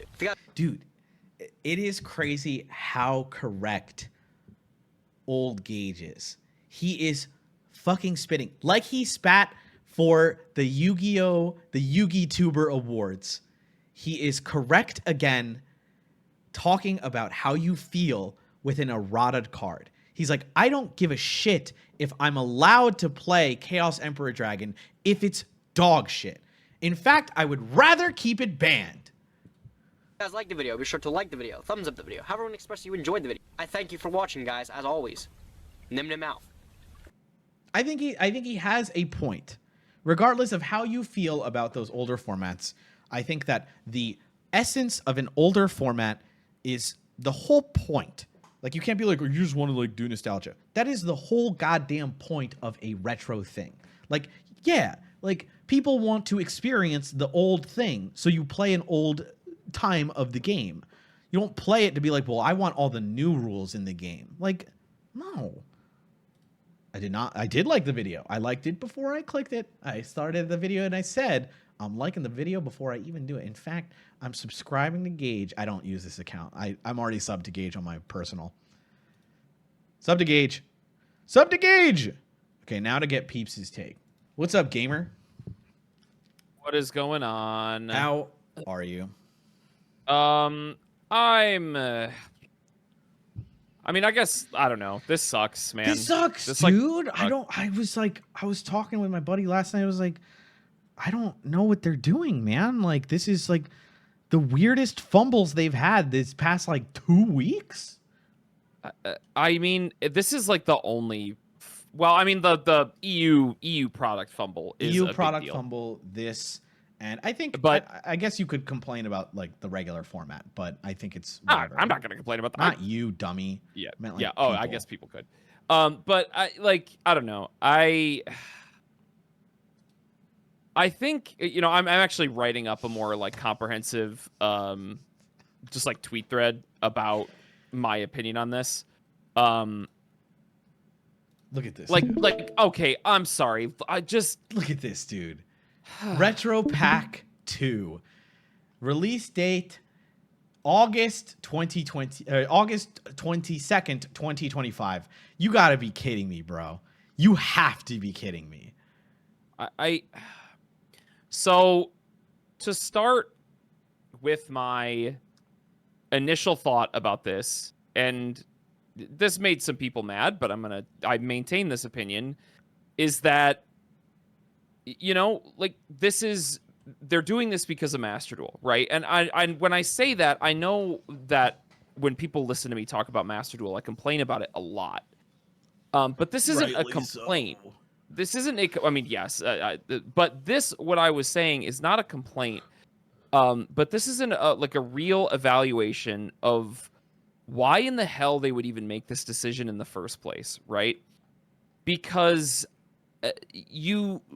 they are going to be implementing more retro events in Master Duel. And How is okay? yeah, go ahead. You can finish your point. I'll finish my point. And I'll respond. When with the idea that Master Duel is its stated purpose through, like, I don't know, it was like a year and a half ago at this point, that, investor meeting about how Master Duel is supposed to, it needs to improve the rate at which it brings people over to paper play. And with the massive amount of feedback that Konami gets consistently about how Master Duel does not have any other formats besides the main format, they are going to implement Master Duel, or they are going to implement retro formats into Master Duel, but they're not going to do the work to code in all the new rules, all the old rules, rather. It would be new to Master Duel, but they're not going to do the work to code in new foundational rules into those retro formats. So in order to give people a through line to keep the foundational rules of the game the same, they're going to just do the easy way out and say, all the way you play Yu-Gi-Oh, no matter the format, is the rules are all the modern rules. All the modern rules. And that way they don't that way, when a person goes to a game, and actually CVK Paper, exact comment I'm going to point out. Because whenever I say this, the first thing people respond with is, well, it doesn't matter because the ban lists are different in the Master Duel retro formats anyway. The ban lists don't matter as much as the rules do, because the game functions differently. A player can adapt to a new ban list or some differences in a ban list very quickly. They go, oh, these cards are legal, these cards aren't legal, I'll just change my deck up a little bit. At least I understand how the actual game is played. If a player likes playing these older card-based formats, these retro formats, they go to an event and they now have to relearn how you build chain links, how quick effect timing works, all this stuff. That is a massive barrier to the on-ramp for a player checking out alternate formats in the game of Yu-Gi-Oh. Dude, quick that tangent. is I'm why. Unk. Yeah, go ahead. I'm fucking Unk, and I was like, oh shit, people don't know priority. Oh my god. Yeah. I'm fucking people old. don't. They don't. I'm like, yeah, of course, priority. Like people don't, priority. and they're not gonna they're not gonna code that into Master Duel. And here's I will take a switch. Try to keep it quick. Try to keep it brief. No, you're good. A quick side tangent about live service gaming. They don't have the crew to do that anymore. They don't have the crew to implement a whole new foundational game code structure. They don't have that anymore because they don't have those resources allocated to Master Duel anymore. That is just how live service gaming works. So they're not going to do that. So this is, if you are looking at it solely from the business perspective about, one, keeping Master Duel as the pipeline to get people into Yu-Gi-Oh, both playing on Master Duel regularly and playing in paper, and two, making sure you allocate business resources properly, then you're not going to just force the small Master Duel team to implement the new rules. And my last point, which is, boy, chat is just giving me layups right now. Scarlon, this is even more so theoretical. I think this is the start of the broader pipeline of making the broader project Gantt chart pipeline of making Yu-Gi-Oh more approachable through Master Duel, is that they are going to unify OCG and TCG rulings. I'm not saying ban lists, I'm not saying card releases, I'm not saying formats. I'm saying eventually, in the I would not be surprised, near future, the rules are going to be the same throughout Yu-Gi-Oh no matter where you play it. And I think this is the first sign of that. That's crazy talk. All right. That's crazy talk. Anybody that says that's crazy talk, I said the same shit when I said 2025 is going to be the year that they start implementing like changes on player feedback and they're going to improve pricing. Everybody said that's crazy talk for me too. But I'm licking my index finger and pointing it up in the wind because this is the direction that this is going to go. It's absolutely telegraphing that this is going to go. Yep. Yeah. Yep. That's a I fart. see the way the wind is blowing. They have to follow through with that feedback of Master Duel has not been bringing people to enough paper events. And this is the way that they are removing barriers to do that, is by making Master Duel an actual representation of how the game is played, including its retro formats. I'm really, really not going to be surprised if before the end of 2025 they implement a retro ranked ladder or some sort of long-standing retro event within Master Duel. Okay, so my counterpoint to that Sure.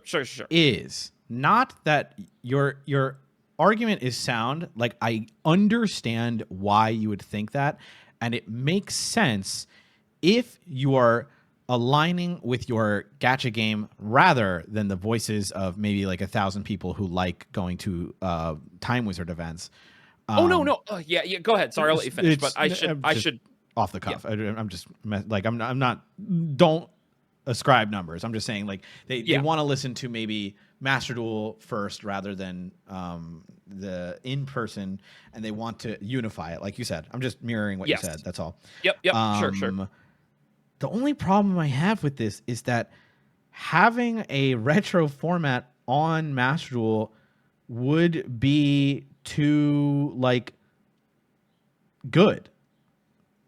Does that make sense? Right? Like, I think that's too I know, good. I know. I think that having a retro format on Master Duel would be fun and interesting, and they have had years to do that. I know. Like, the game is still in beta for the last like 3 years. I know. I've been streaming this game for like 2 of them, and I think that a retro ladder also is not a good business decision. Yes, right? Like, I think that it does not. I don't know. I think that you could monetize it pretty well. Yep. I think they don't do that and don't want to. Yep. And it's too much work. For example, an easy way to gamify the Time Wizard format could be you introduce alt arts for ranked rewards or for pack rewards. And by ranking up and playing better and better, you get alt art Dark Iron Dragon, you get royal, you get access to royals, you get tickets for certain things, and you can buy like the I don't know, the retro battle pass, and like there's 70 ways you can monetize it. I think. That being said, they have not proven that they really care about that. There have been multiple tryout duels with not just retro formats of Goat and Edison, but those are also the only ones they've showcased. And so I don't know. I think that if you introduce a Time Wizard format in Master Duel, it would be, I think it would overtake ranked. There is no data to support that. There's no. I mean, I don't say that to be that's just a theory, a game theory. So I don't think it actually would overtake ranked because there's so many established players playing ranked. But I do think that it wouldn't really do anything for them, and I think it would be too interesting and fun to add to a game that sucks ass. I see what you mean. You know what I mean? But no, I do. I think my disagreement there is that by providing more game modes in the game, you do offer people alternate ways to play, which gives the game more replayability, which gives people more time spent within the Master Duel app, which gives people more chances to spend money. And that sounds very cynical, and I guess it kind of is. No, but, I agree with you. But like man, it's tough. I want to highlight Scarlon's comment back up in the chat a little bit, where she says, "I don't believe a retro ladder in Master Duel will bring more players to physical events than the ones they're going to lose from this change." It is very important that I clarify that I do not think this is a good change. Or maybe I think, if I'm going to talk for you, you are not saying that doing this change is because they're trying to bring Master Duel players over to the Ultimate Time Wizard in person. Or are you saying that? I am saying that a little bit. Okay. I think they didn't realize how poorly this was going to be received by the existing community. Dude, why was it off of like a fucking like note? Like what? They were like, okay, by the way, we killed retro formats forever. Goodbye. This is I don't think they realize what they think they realize like what they did, right? Because my first and foremost biggest opinion about this, and the reason I'm so like somewhat conflicted but mostly upset, is that this is what the Yu-Gi-Oh! Ultimate Time Wizard format situation feels like right now. In response to that, yeah, that's exactly what I'm doing. Yeah. Anyway, this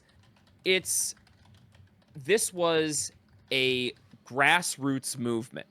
You know, this was and when I say a grassroots movement, that sounds very politicized, but it kind of is, right? Like Edison, especially Edison, but Edison and GOAT and Retro Yu-Gi-Oh! As a whole was something that had like a minor underlying cult following within the Yu-Gi-Oh! Competitive player base, but we never thought it was going to get to the point that it did. And now we, like a couple of years ago with the implementation of Ultimate Time Wizard for Edison, that was like Konami's love letter to the community. Like finally a format that we as the players, or like, I wasn't that big into the retro format. Sure. I'm saying we, but like, and when I say we, I mean people like Keegan. I mean we people support like the Edison people like team. Keegan. We support exactly. We like it. We think it's awesome, and we encourage it. Yeah, there are people in the community who did the work to build the following for Edison. Right? They didn't have to do anything. I don't know if you saw the Ruxin Simo video. Haven't. Dude, it's like so depressing. They're talking about how like they didn't have to do anything. We as the players built the following for Edison. Like in today's video, it's just so, bro. It like, I don't know. The biggest thing that like really baffles me about this decision, and why I don't think that they're going to change it, is. This is we'll get to that in a second. Doom. I'm dooming. No. Let me just. Go ahead. I think that they're not going to change it because, or the biggest reason that they made this decision is for that format unification, right? Yeah. They, no matter what, had to ignore what the ramifications of this are going to be. Because the broader goal is lowering the barriers to entry for how you play Yu-Gi-Oh! In general. Yeah. Not just whether retro it be format Duel stuff. Links, whether it be Rush Duels, whether it be Master Duel, whether it be paper, as long as you're paying money. It's I mean, Duel Links is, I don't know about that, but I don't know. It is a money-making machine. I don't know if it is the same money-making machine it once used to be, but it's sure fucking, if you're playing it, you're spending money on that game. Right, exactly. So it just feels very insulting, you know? Like, we did all the work. We told Konami what we wanted. They implemented it, and their side events for this, there were like 300 people, man. Like, at a retro format side event, that is unheard of. Like when I bring up pricing and like good pricing, it was like fucking Nimble, Mega Man Hamster, and like other shit. Lad, like oh my god. Yes, they designed giant cards around this. Yes, they designed cards too. They designed product around this. Like the fact that they were designing product and advertising product as like great for Time Wizard events, like specifically for Edison cards. Marketing was re-releasing cards for it, dude. And they had to do none of it. And now that we finally have put in the work, are giving the money off of the work that we have done to get these formats officially supported, and for them to do this, it's like that is what is so that's the big deal about this. Sorry to make it like, or for people that might be like, I don't know, that seems very like emotional or whatever. It's like it kind of is. It is. Like, Edison was our like, this is what we have. You know, this is our Melee. You know, we built this. We built this tournament structure, you know. We built this format. And now it's just like, well, Konami is once again grabbing the reins and saying, nope, we control what Yu-Gi-Oh! Is. Because they have to. Yeah. If they want to aspire to or if they want to reach that final goal, which is lowering the barrier to entry and controlling being able to get new players in at any level, they have to do this. You know, I mean, that sounds maybe they don't have to do it this way, but guess, this like, is their if I best were to return on pick- investment way of doing that. If I were to pick a way as to the understanding of their decision to do this, I guess I can see that they have come to the conclusion of like, well, you know, like Master Duel is kind of the only way we can keep this game, you know, afloat. I'm just making making up a bad scenario. We should unify the rulings because we want people, if they're gonna go play Yu-Gi-Oh, then we want it to work the same as our game. Yes. And if the game looks like this, and they go play, and they go buy cards, and they buy our new retro pack that we're releasing in August, we want that experience to reflect just like the cards they play in their Master Duel product. Master Duel. Now, Yes. my only counter to that, I guess, is that when have they cared about Master Duel reflecting what you do in paper play? That's been their whole. That is the number one. Let me explain. Yeah, sure, go ahead. I think that when they care about paper play, Yep. like the cards you activate will obviously be similar to the ones you activate in real life, but you are playing, I guess, maybe it goes back to what you said about ban lists, where like ban lists are interchangeable as long as the cards work. And so if your cards work, but some you can use, some you can't, that's an easily transferable thing. Yes. Versus entire rulings are not transferable. So they want to be like, that's the only thing that's blocking us from releasing a Time Wizard format or event or duel thing in Master Duel, whether it be ranked, whether it be not, whatever. And so what we need to do is we need to change it so that the cards reflect. But that's also like they also changed the the cards too changed. Yes. And like that does also reflect Master Duel, which is something only retro formats have an issue with because the erratas on cards are very different. And so in Master Duel, Goyo Guardian's Earth Warrior versus in retro format, it says the card is tuner plus non-tuner. So I guess I see what you're saying. You gotta understand. You gotta understand. No matter what, a ban list or the cards that are legal, that is an easy change. Somebody just has to play a different deck. Okay? Like, yes, I understand that Kick Kalos being banned and not banned is absolutely warps what is played in the format. Like changing ban lists, it's not about like how it impacts the game. It definitely, they're different formats and they're different and they impact the game considerably. But in the mind of the player, what we're talking about, or at least I think what I've gathered from Peeps' take here is that the transferable knowledge of ban list is much easier to switch to, regardless of how different the format is and how impactful and how powerful cards change, versus erratas and rulings. Erratas and rulings do not translate to paper as easily as a ban list does, because a ban list says, here are the cards you can play, here are the cards you can't play, and you say, I can adjust to that, but what I can't adjust to is, well, I have what's called as this vague kind of ruling that supersedes everything that you've known, called priority. It's this thing that just exists in the nether, and you can't, you can't pull it out easily like you can a list of cards that say yes or no to the ban list or to something that comes out. The Nether. Yeah, very good. I know. Just ignore them. Yeah. Word association. I'm going to correct you. It's not. Don't blame the Zoomers. I'm just explaining. We're not explaining. It's not the people's fault. No one asked for this.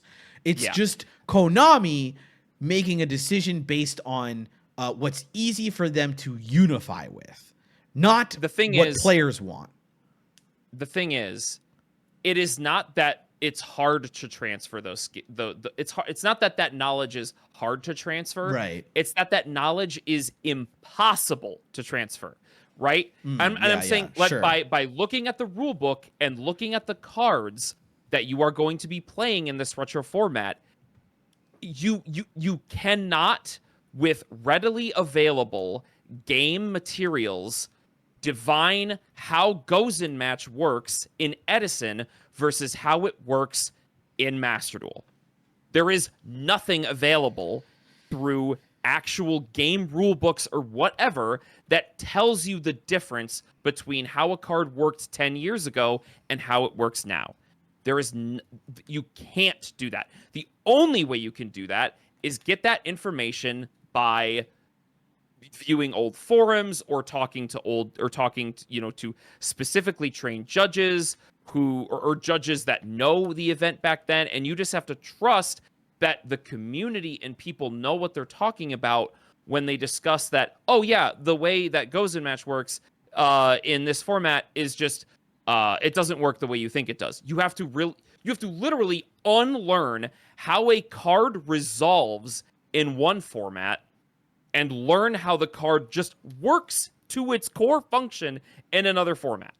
You know what I mean? Like you from the foundational core understanding of the game is something you have to absolutely just rebuild from the top. And Konami, I'm guessing, again, this is all theory because they haven't done a fucking communication about this. Someone asked me in chat, like, what do you think you would be satisfied if they told you why they did it, and or at least what I would think if they actually did tell us. And if they did tell us, I would at the very least, bare minimum, respect that they told us. Yes, because it's so disrespectful to the people who buy your stuff to do changes like this with no explanation. And so, which is why it leads credence to my other theory of, I think this is just negligence. I think they're just dumb. It could be that they were like, someone was just like, oh, why don't we just have it make them do the regular cards? And they're like, okay, sure. And then they just go. I can't.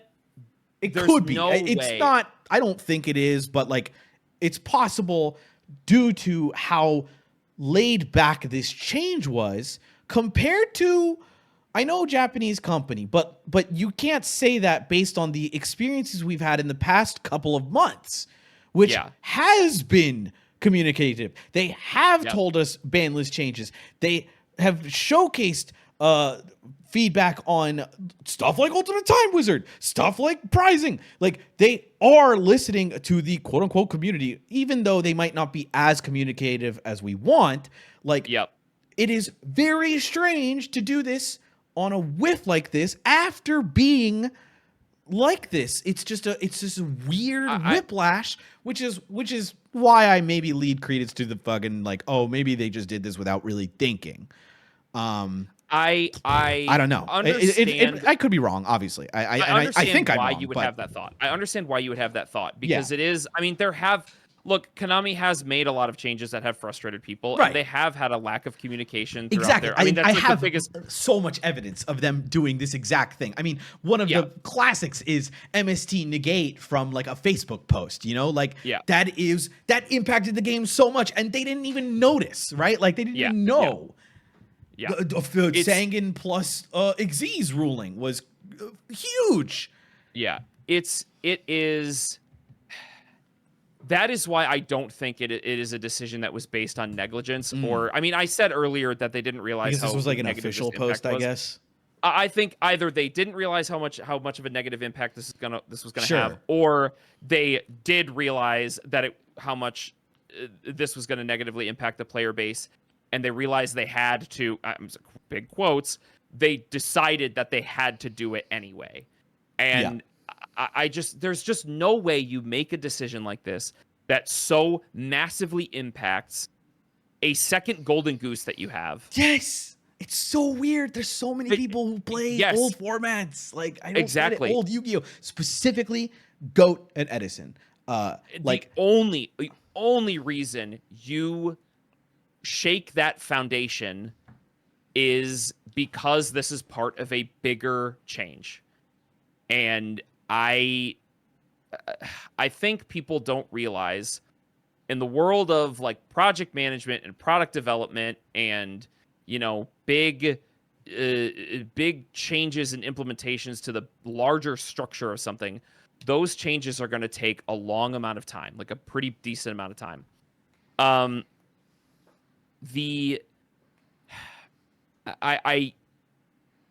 putting a lot of stock into that investor announcement thing that was made public a while ago, but that was a big deal, and I think a lot of decisions were made because of that thing around the Yu-Gi-Oh IP. oh, I agree. I And- think that was a and I huge think- deal when like investors came in and they were like, "What are you guys doing?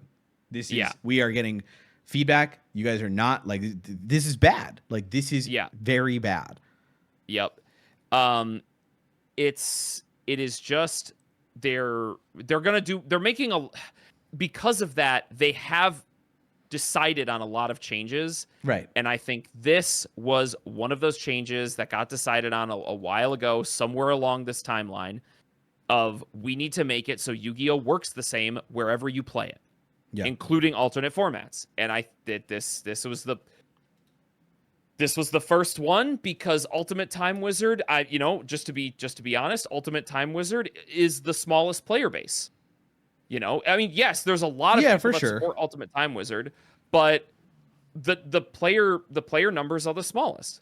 I do think it is hard to categorize a player base of people that enjoy your game. Yes. Who like retro formats, because the company itself banks on people enjoying old Yu-Gi-Oh, right? Like I think that old Yu-Gi-Oh carries Yu-Gi-Oh a ton, right? Like they're still making Dark Magician stuff. They still make like Kaiba stuff. They still tout around Yugi like he's, their golden goose because he is, right? Like people remember Yugi and Kaiba. They remember like how they felt playing those games and they capitalize on that nostalgia constantly. And so like while the impact of like going to a hyper competitive tournament like the Ultimate Time Wizard might not be a huge subset of players, the culture behind retro Yu-Gi-Oh is fucking enormous, right? Like I think, and when the public outcry of the most competitive people, the people who tout your game, the people who say old Yu-Gi-Oh is fun, I like it, and then they go watch people play it, say, well, I can't play it anymore, they killed my format, is like, I think way more immense than they have realized. Yeah, I would agree with that. And it's the other side of this though, is that people remember retro Yu-Gi-Oh, they remember Yugi Kaiba, they don't remember who can activate Bottomless or Judgment Dragon first. That's true. Yeah, that's true. So if they want to capitalize and really capitalize on this retro market and convert fans and Master Duel players into paper players that go to these retro events, I mean, what do you want me to say, man? Like they're gonna have to make it simpler, and this is their way of doing that. It sucks. I think it's a shitty way of doing it, but dude, I'm gonna hate if you're right. Yeah, I know. I'm sorry. I'm like, look, if I am wrong about this, there's no more implementations of retro gameplay in Master Duel. They don't end up unifying OCG and TCG rules. then which I'm gonna look. I'm sorry. There are two wolves inside me. As I say with many things, there are conflicting opinions. One opinion is that we are losing the historical love and insulting the community that has built this retro format landscape for them. Yeah.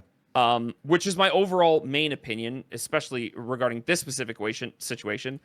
But the other wolf is around Yu-Gi-Oh! As a whole, and my goal as a player, which is improving the onboarding.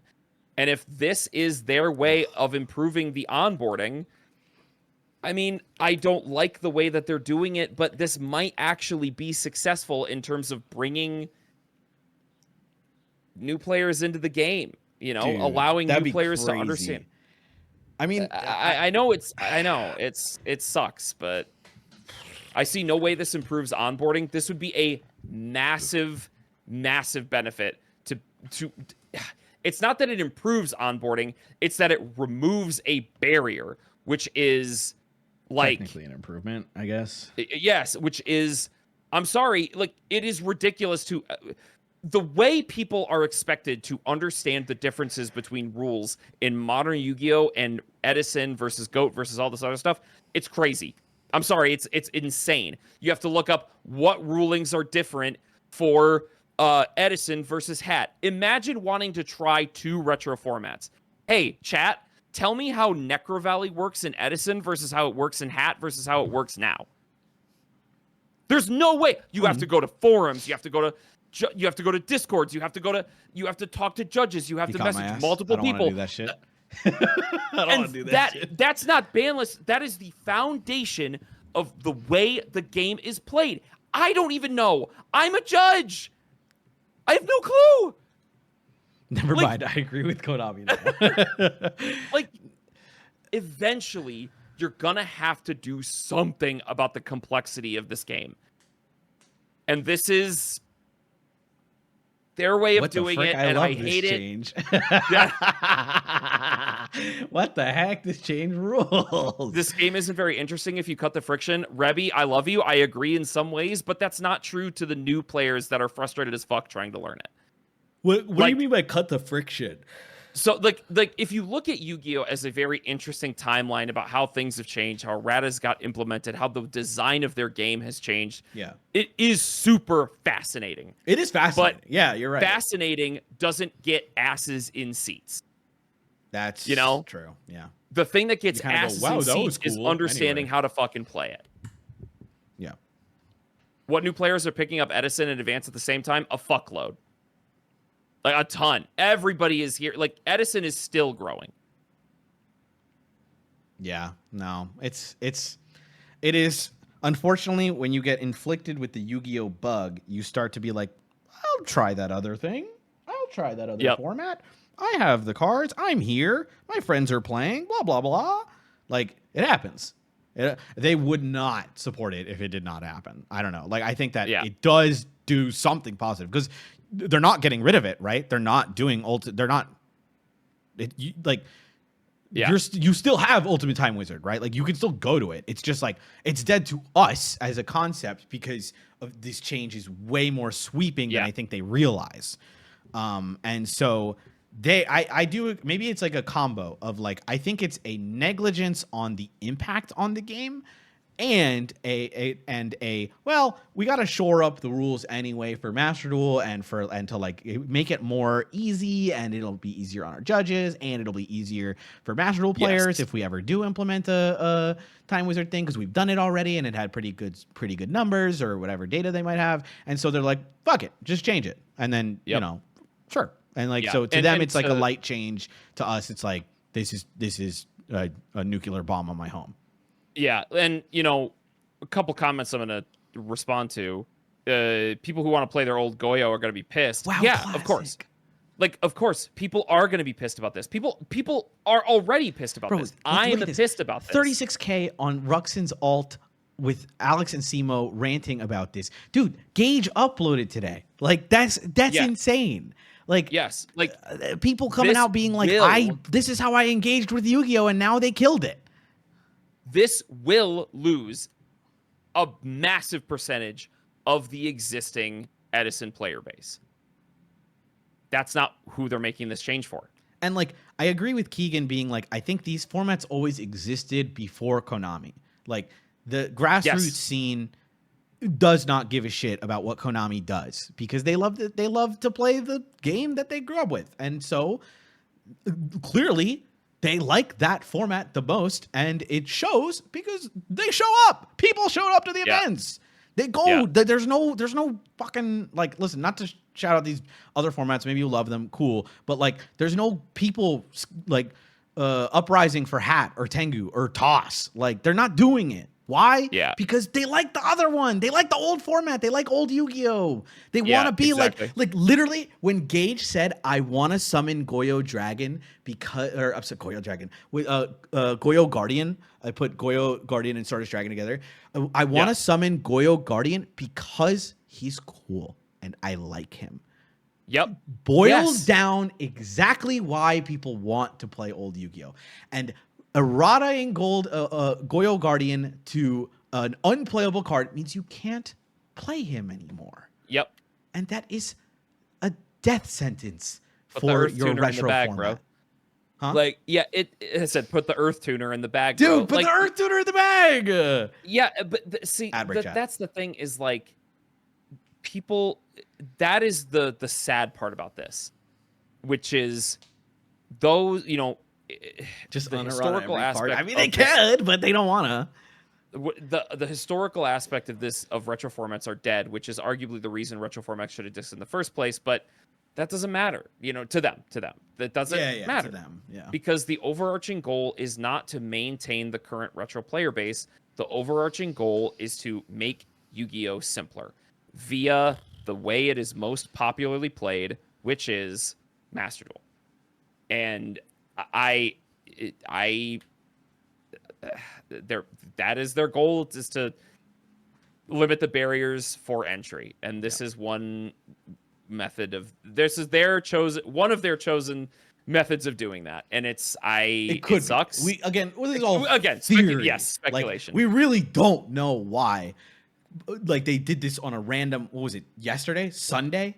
Like, it was just, I don't know, crazy. No, sorry, Saturday evening, crazy stuff. Yeah, it's you cannot possibly read any card released in last year and think they have an overarching goal to make Yu-Gi-Oh simpler. I mean, that's like, I mean, yes, the cards are complicated now, but like, I know that their goal is to make Yu-Gi-Oh simpler. Like, I think that it's stated that their goal is to make Yu-Gi-Oh simpler. Like, that they need to limit barriers to entry. That's like their it's a it's their perennial public job goal with the game right now. any like game as a service like Yu-Gi-Oh's Master Duel or Duel Links is to encourage people to jump into the game at any time. And so to make the game easier and simpler, you need to do things to like simplify your onboarding, simplify rulings. You have brought back like traumatic memories of me playing League of Legends where I would constantly be like, Riot, like, why don't you make this game easier for people to play, right? Like, the onboarding to this game is dog shit. Like, it sucks. Yep. Like, you have to learn from 70 videos online, and you got to learn from this, and you got to look up this OPGG, and then you got to figure out this and that, and like all of that is not said by Riot Games. It's done by the people who like the game, right? And so similarly with Yu-Gi-Oh, to like remove those boundaries, you have to like, I don't know, implement better tutorials, implement better like systems in way people can ease themselves into the game, etc. And they never did that, so I was always frustrated at Yu-Gi-Oh, and I mean League of Legends. And now I'm hearkening back to those memories, as you said. I want the game to be easier for people to play, and therefore onboarding needs to be easier. And I was like, that's true. I agree with that. That being said, I think this change is mostly bad. I think that I don't think it makes it easier per se. I think that it just opens the door to people who maybe would going on your Master Duel theory. If they introduce a way to play this in Master Duel, that 100% is it, and less easy and more familiar. Yep. Yeah. I'm there's a small part of me that's like, I could definitely be wrong about this. You know, I mean, I am very sold on my own theory, which I always am. But I'm not. But I'm not always correct, right? Yes. I am willing to be wrong. Like if they don't implement a retro mode or anything, or they don't, if there's no sign that this is the reason why they're doing it, or if they don't implement some sort of OCG TCG rules unification, if there's no broader communication about why this change is made, or I shouldn't say that because I don't think they're actually going to say explicitly why they did this. Then sure, like I will eat my words. But I don't know. Everything is just pointing to like the decisions that they have made in the past couple years, and the way that I can just feel the wind blow. Their overarching goal is to build an on-ramp to this game with like the 2-player starter set that they made. Like they made a tutorial product for Yu-Gi-Oh! Come on! Like it's so obvious that their goal is to simplify the overarching Yu-Gi-Oh! Brand. And this is a method of doing that. We'll see what happens in the next year and a half. So that's my true explanation for what's going on here. Yeah. Yeah. No, if chatter asked me if they change the ban list, nah. I think it's a correct statement. No. But if they do that, it would no longer be called retro format. It wouldn't be a retro format because it would just wouldn't exist. It would just be like that would be nail in the coffin because it just like it has nothing to do with being a retro format. It's just. Wait. I'm sorry. Were you saying, was the chatter asking if they're going to change the ban list for these retro formats? I think so. But not. They're not being serious about it. They're just like, wouldn't this be cursed? And I'm like, yes, it would be cursed. It's like, it would be kind of crazy. I have no worries about. I don't think they'd ever do that. I think that the rulings part is more correct on what Peeps is saying. I think that the more I think about like how rulings work and how transferable things are from game to TCG to whatever, like whether you play modern, whether you play Duel Links, whether you play Master Duel, that the rules are the same. And so, the only formats that they care about where that isn't the case is Time Wizard, right? Like, and so it would make sense that they try to keep it because they're just like, oh, we want to make it easier for like Master Duel players or whatever, or anyone new coming in to just like walk in and grab them. Real tinfoil hat time. Oh God. They might be changing. I could see them like doing this as a way to take ownership of like the Edison format and everything, and then modifying the ban lists of those formats. Dude, no, like, to put that tinfoil hat away, bro. Shut up. I could see it. I could see it. No. That would okay. Now, a different game. We're just playing. We're just playing. I know, but we're babies on a table being like, blah, blah, blah, blah, I don't like this card. Ban it. Like, okay, then play your own format then. Fug.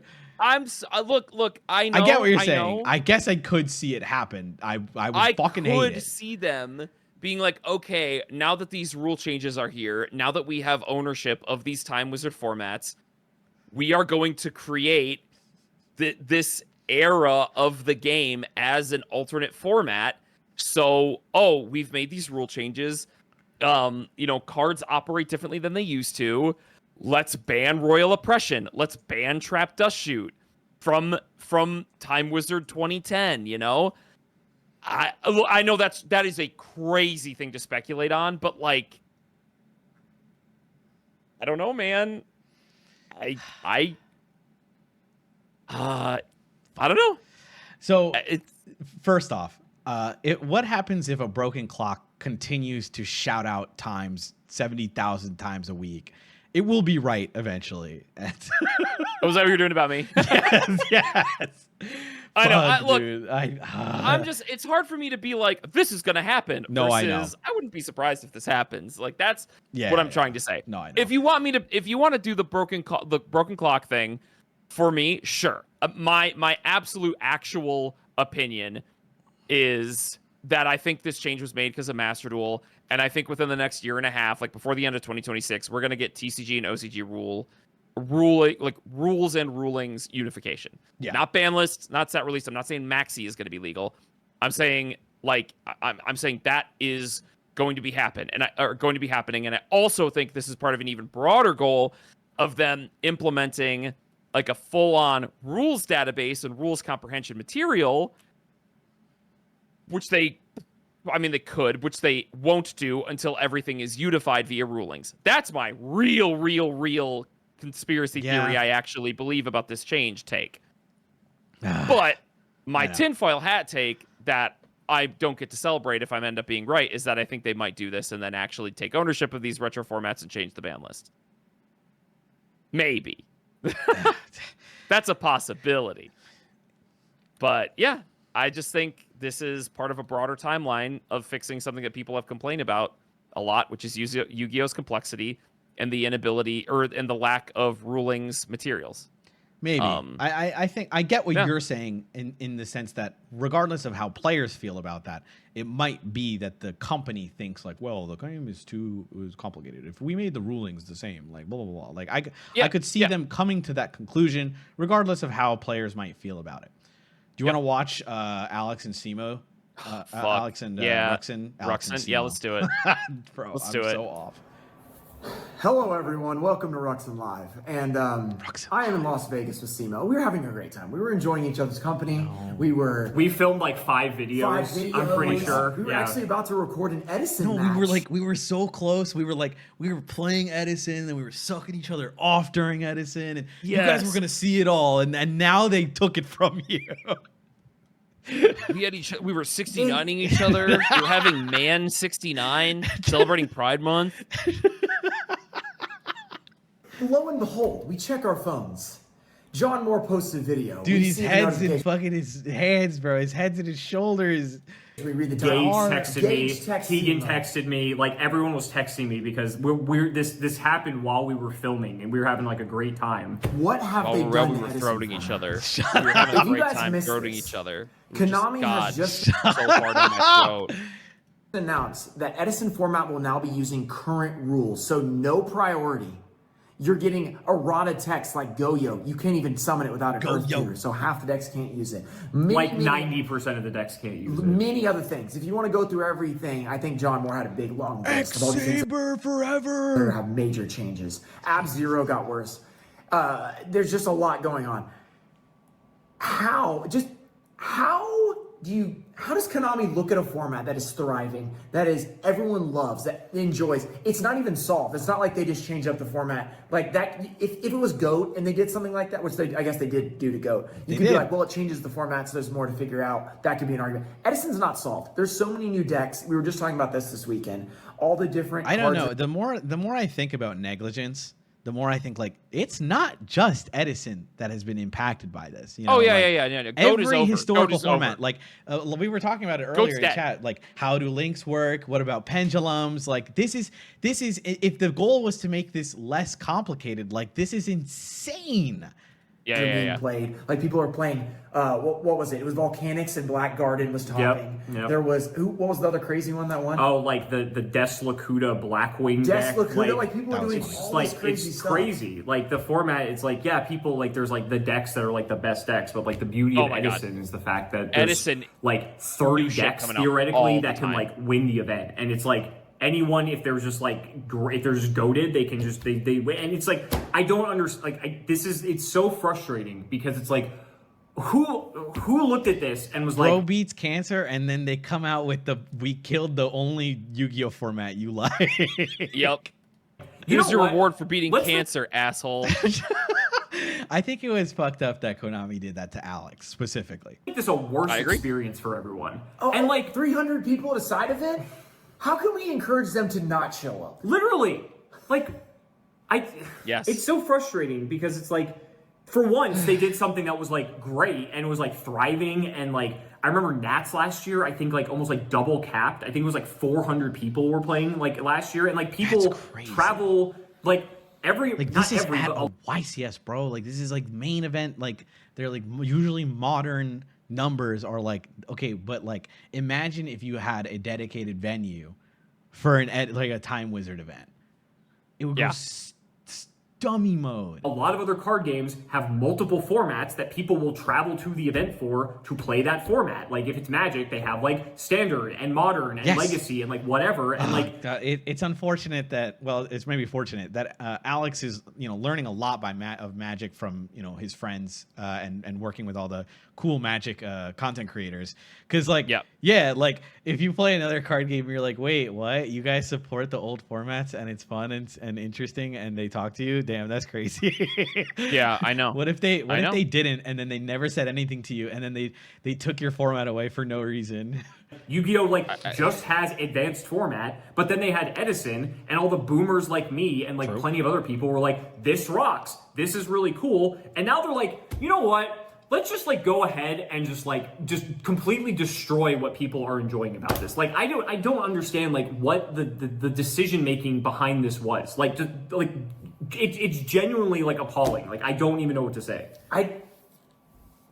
I'm almost speechless because they didn't do any effort to create Edison format. Like they just said you can play Edison format at this event. So they did no work. And it's been blowing up all on its own. Yes. Not from anything they did. Sure, they put in some Edison reprints like a little bit. That's great. Finally reprinted Magical Android just in time. Oh boy. Just for them to kill the format. The most work they've done is to do this.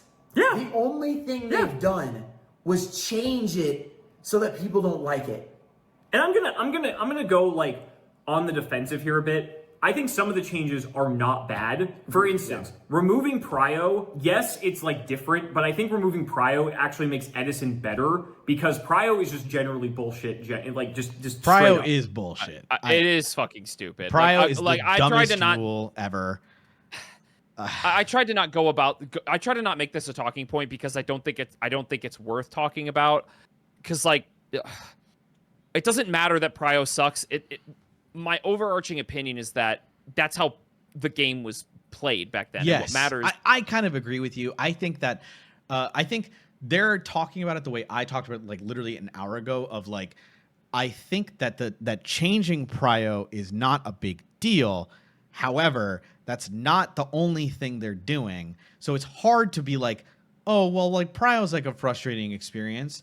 I'd be okay with that, like leaving Edison if it stayed, everything else stayed the same, but it's not. It's everything combined with that. Maybe I could see like we're removing priority, and like that would be like an interesting thing we could talk about and be like, does this kill Edison? I don't think so. I think people will enjoy it still, but like.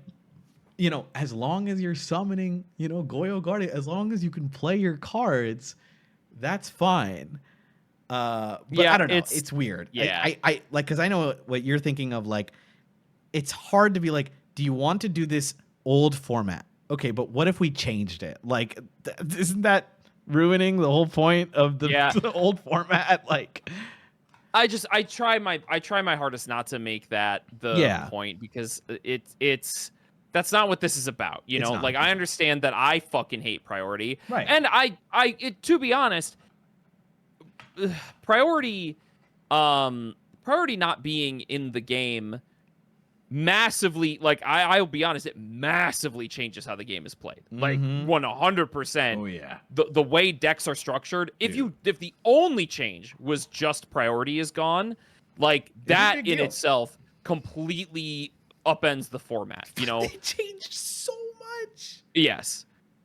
But anyway, that's, I don't know, neither here nor there. That's So like that should just not exist. Yeah. But like removing the fact that if you compulse an Ab Zero back to the extra deck, it doesn't trigger. I think that's how it should work. But like for whatever reason in Edison, like you can still do that and it still wipes the board, right? Yeah. I think there's a lot of things that make sense, but the biggest issue is the fact that if the cards are errated, this means that Goyo is unplayable in like every deck. This means that what? Fucking Brio is errata, so like that doesn't work. Brain control is useless. Yeah. Future Fusion is like unplayable now. The Raiko is nuts because Raiko in its new errata doesn't target, which is like batshit crazy. So like, it's just like why? Like what? Literally, like people were coming to you. There was no effort. Like you had it and you just killed it. Like why? What? Like what? Yeah. Who came up? Who was like? Why is the question here? Like me and Peeps are talking like about theories and things. And we have no idea why. It's like, I mean, I have an idea why. It's right, just, but like we don't know that. It's not confirmed, right? True, like true, we're guessing. Like we still don't know. It's just so strange to just not tell us. Because like I would respect them a little bit, just a little bit, to be like, we did it because of this, because of Master Duel, because we're trying to make the rules easier, because the judges had issues. Like we want to make this easier. I don't know, and literally anything. Like, this is a good idea. Like, no. Like, no. And now there's all the cards are the wrong text. All the originals, all the high rarity, all that different stuff. They're all the wrong text. Yeah. Like, awesome. They all say the wrong thing, which is already annoying. And now they're all just they have to do all this other stuff. Like Goyo being out is such. Oh, what's the problem? Just go buy Retro Pack 2 coming out this August 22nd. It's a big deal because every deck runs it, and then it's your main way to kill Stardust. That's how you kill Stardust. Like literally, like Stardust is now insane. It's not like it's like this niche, like random synchro you summon like once every like 50 games or whatever. Like Goyo, every game. Goyo comes up. I wouldn't say every game, but like it's very every match probably. It's very frequent that Goyo comes up, and that's like a key part of the format. And like I only listed like a handful of cards that got changed. There were plenty of others that also got like changed. It's just like I don't Retro understand. Pack Like, doesn't have the updated it's text. Such a Why did they do that? Danny, I'm telling you. Wait, are you being serious? Are you being serious right now? No, there is no logical sense as to why they make this change. Wait, those packs are dead on release. I can't like imagine like them being in like a board meeting and it's like, how can we make our game worse? Let's just like kill this alternate format that like people were enjoying playing. Like I don't get it. Like it's so fucking irritating. This had to have been like a decision. Like they were thinking, okay, we just need to make everything one. Like No. Ruxin, don't capitulate to the big Peeps conspiracy. Like, so it's all works together, and it'll be easier for people. That had to have been what. No, even Ruxin gets it. No, it's the only thing that makes sense. It's thinking, right? It's the because like anything else makes no sense. Killed their product, they man. Shot it on the street, dude. There's no shot. You fucking kill a product like this if there's not a massive overarching change that you are about to launch or is upcoming. Like, it just makes no sense, man. Like, did they not think about how people are going to feel about it? The biggest thing that I can think of is that, like, when you're talking about, like, I love unification... the top right still showing me, like, Battles of Legend Starlight Rares are a problem. It's the fact that, like, a lot of these judges didn't, like, play back in the day, so they don't know, like, the rulings for stuff. Because, like, stuff was ruled differently as well. I think this is a part of it. And so, like, in terms of, like, making really sure, doubt like, this stuff is the from, like, main an reason, organized but I play think this is a part of it. perspective... Like, Yeah, I agree. I think it's not just one singular theory and just, like, a you know, a list of things that they could solve. Maybe that's the mentality they're coming from, but like I don't know like how someone in this meeting didn't like think about like the repercussions of like, well, you know, it's not the same format. Maybe that will be a problem. The only positive I can think about this, which isn't even going to be that positive. I was about to say, are you sure? But okay, it's gonna kill him. Rephrase. Okay. Rephrase that shit. It's not positive. Bro, you better rephrase that, or else you're not gonna be Ruxin live. You're gonna be Ruxin dead. But I'm trying to think of where they're coming from. Is maybe they're trying to aim to actually do more Edison stuff?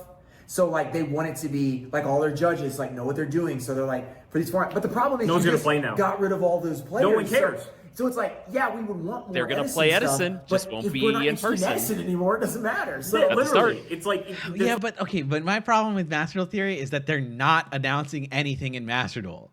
Like, Just, you're gonna do Danny, this, kill the wait. format, and then months Just later it'd be like wait. it. It's not gonna be. It's like, like I know, but like I'm just ass. I'm literally like speechless. Like I don't understand where this like decision came from. Jackson Like is prime for truly, like 24 months. whoever had this decision should get fired. Like just straight up. Truth 'Cause, like nuke. this Truth nuke. makes no Truth fucking nuke. sense in the slightest. And like now the only way you can play Edison is like Keegan's events or like any of the online stuff that like some people run. Like Frazier runs some stuff. Sure. I know there's plenty of other people that run stuff too. But like that's it. And it's just been like Edison's always been this like grassroots thing. And now it's going to just go back to that. Like we had this like 2-year period where it was like great that we could go and play at YCSs and like actually have a format that it's so annoying because I was telling we were talking. That's before they continue. Scarlett says they didn't announce this. It's really possible they didn't intend for this to be how everyone found out. That's why I keep thinking about negligence. Like I seriously think like I don't know. It feels like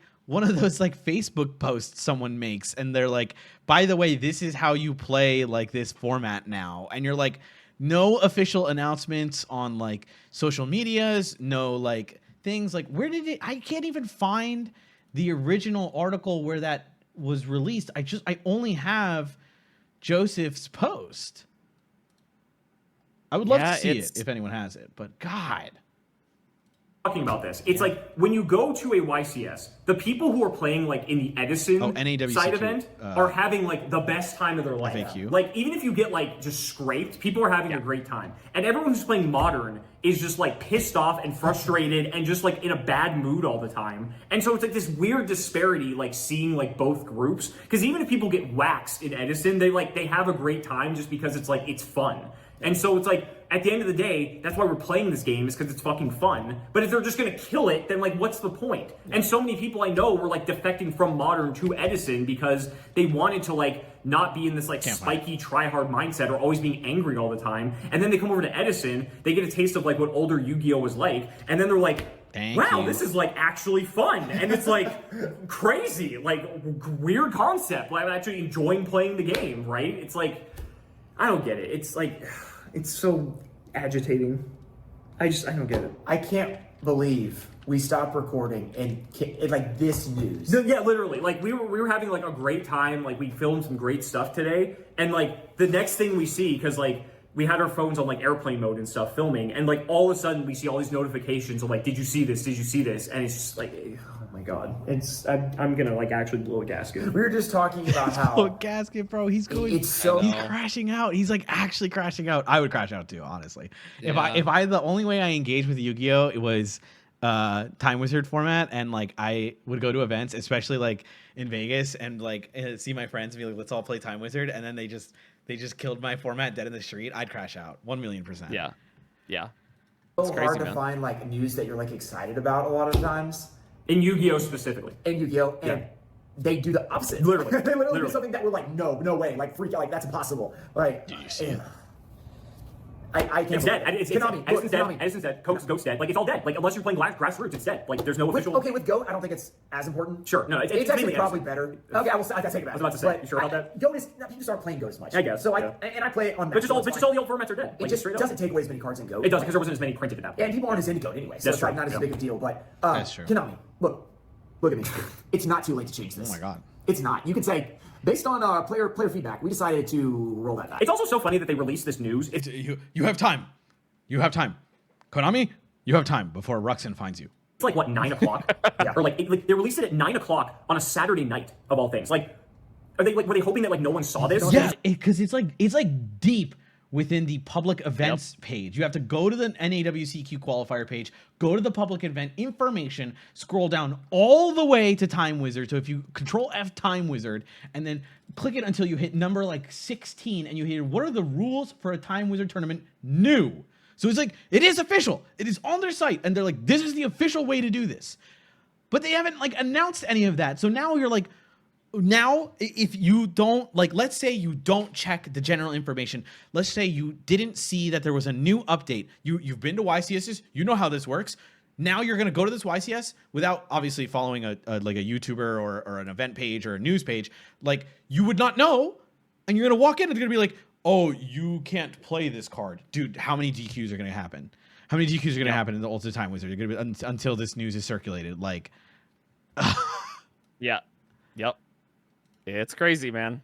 insane. It's like just brush it under the rug, right? Like, because like usually when they make announcements of things that are important, it's like during the day at like 10 a.m., right? Like usually they're kind of like consistent with that, not like all the time, but like I would say like for the most part, that's like when the big news comes out. Yes. But like, I don't know, the whole Trying thing to sneak it under the rug. Yeah, Right. I guess like it just leaves such like a bad taste in my mouth. I don't know. Konami, I'm serious. You don't listen to us very often, but now's the time, okay? We're speaking for the community. Edison format players are not going to like this. Oh, it's dead, like straight up. They're not It going is to like dead. this. He's right. You're going to go from 300, 400 to 10. it's going to be bad. It's going to be People are gonna show up. No, straight up. Like There'll be people I trying could to win the message- giant cards. I could That's message. it. I could literally message everyone I know, and I guarantee you they're all gonna be like, I'm not going. Like they're gonna cancel. If they were going to Nats is the next event. I'm pretty sure. If they were going to Nats to play Edison, which is like a big deal. Because, looking like, forward to that. Yeah. Like now you're not. Like Now I'm like, I guess I'm going to walk around and look at vendors. literally. Like I could message every person I know that's like in the Edison scene, and they're gonna be like, I'm canceling my trip because like what's the fucking point? Like there's no point. Konami, this is a huge mistake. This is a huge mistake. Dude, it feels like I'm in an intervention, bro. It feels like I'm in the like that. They dragged my Konami employee ass down, and they're like shaking my shoulders, like, why did you do this? And I'm like, I didn't make the change. I'm sorry. I know. It's Please. Crazy. so rough. Please, just think about it.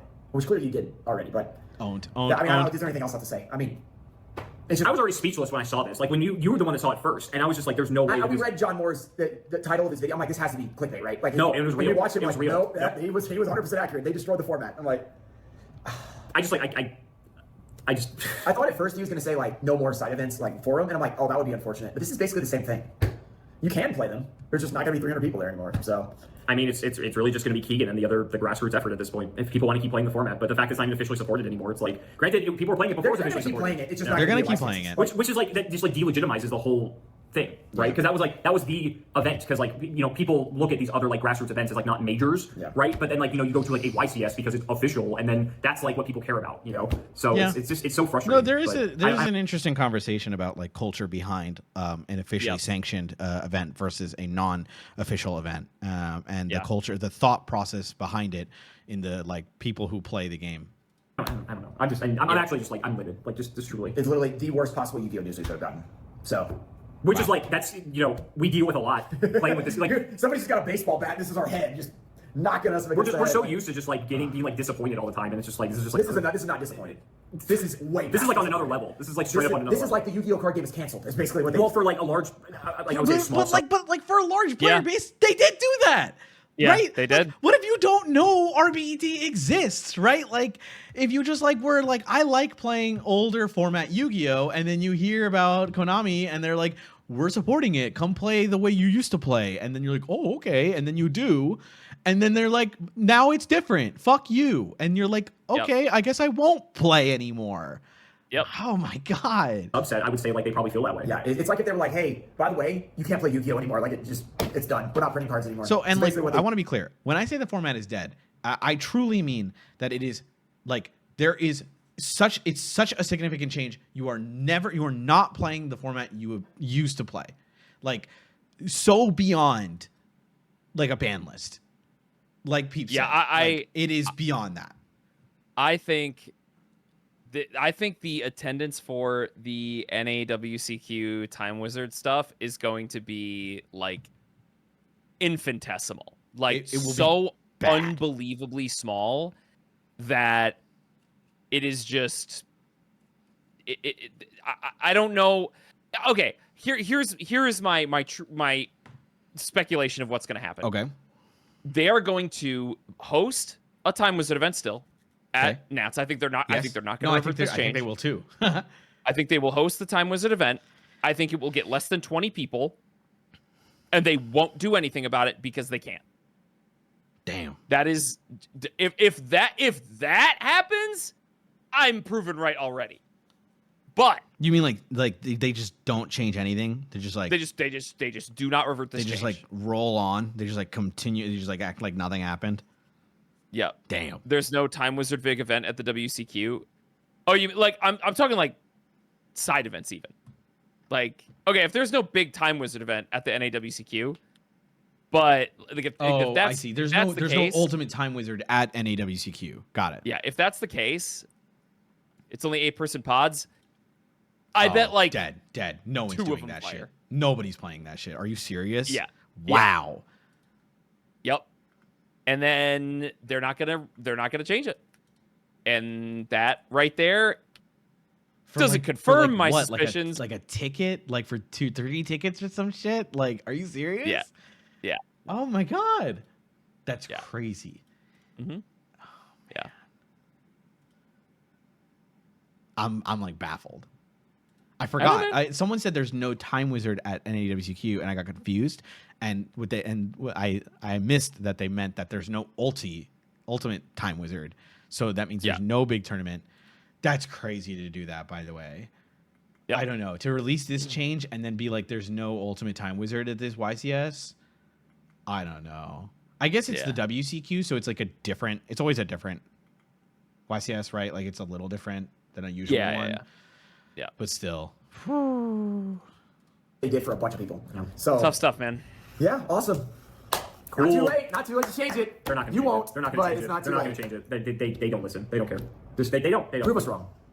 Yeah, I challenge you. Prove us wrong. Prove us wrong. I will eat my words. Yeah, I will happily. We will make another Front video. face Make a video Listen. saying you are the best. Yeah. Thank you. I'm not going to say that. I will say, if it gets Edison back, I will say it. Okay? I will say that you guys are the best for listening to us. Okay? And not just us two. I'm gonna say it. Everyone is gonna We're say just speaking for them, okay? So, Roxanne, don't go on that bridge. yeah. No, sorry, guys. Roxy, Terrible no. news. Literally the worst news I think that we've had in a long time. Unless you're Europe. Well, it's even I was worse. about to say, like, are you sure? Well, Europe was not happy. They didn't get their parlay, so that sucks. But this is even worse, I think, because now nobody can play. So, yeah. All right. Yay. See you guys later. Crazy. What a crazy day.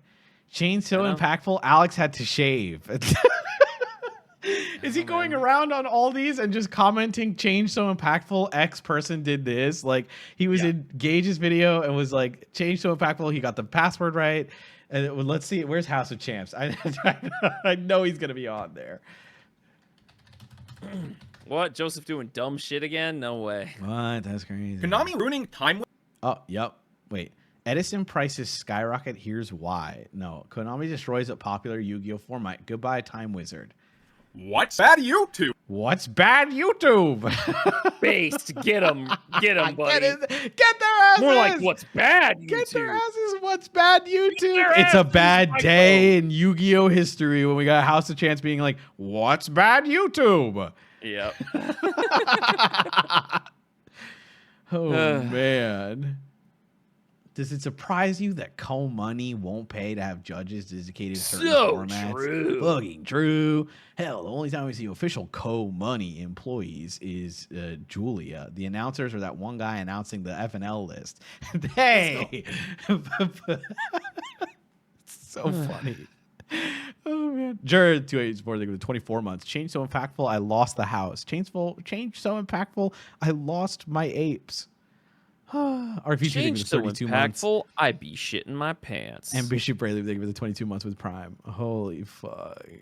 I missed you guys. Sorry. I missed your subs.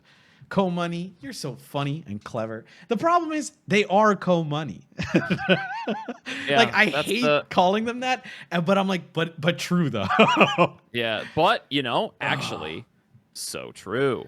Can I say something kind of mean? I hate when Konami does something genuinely bad and invites all the most annoying, smelly Redditors to make the most overused jokes of all time. Yeah, that's fair. I mean, I think you're allowed to be like, I hate the like.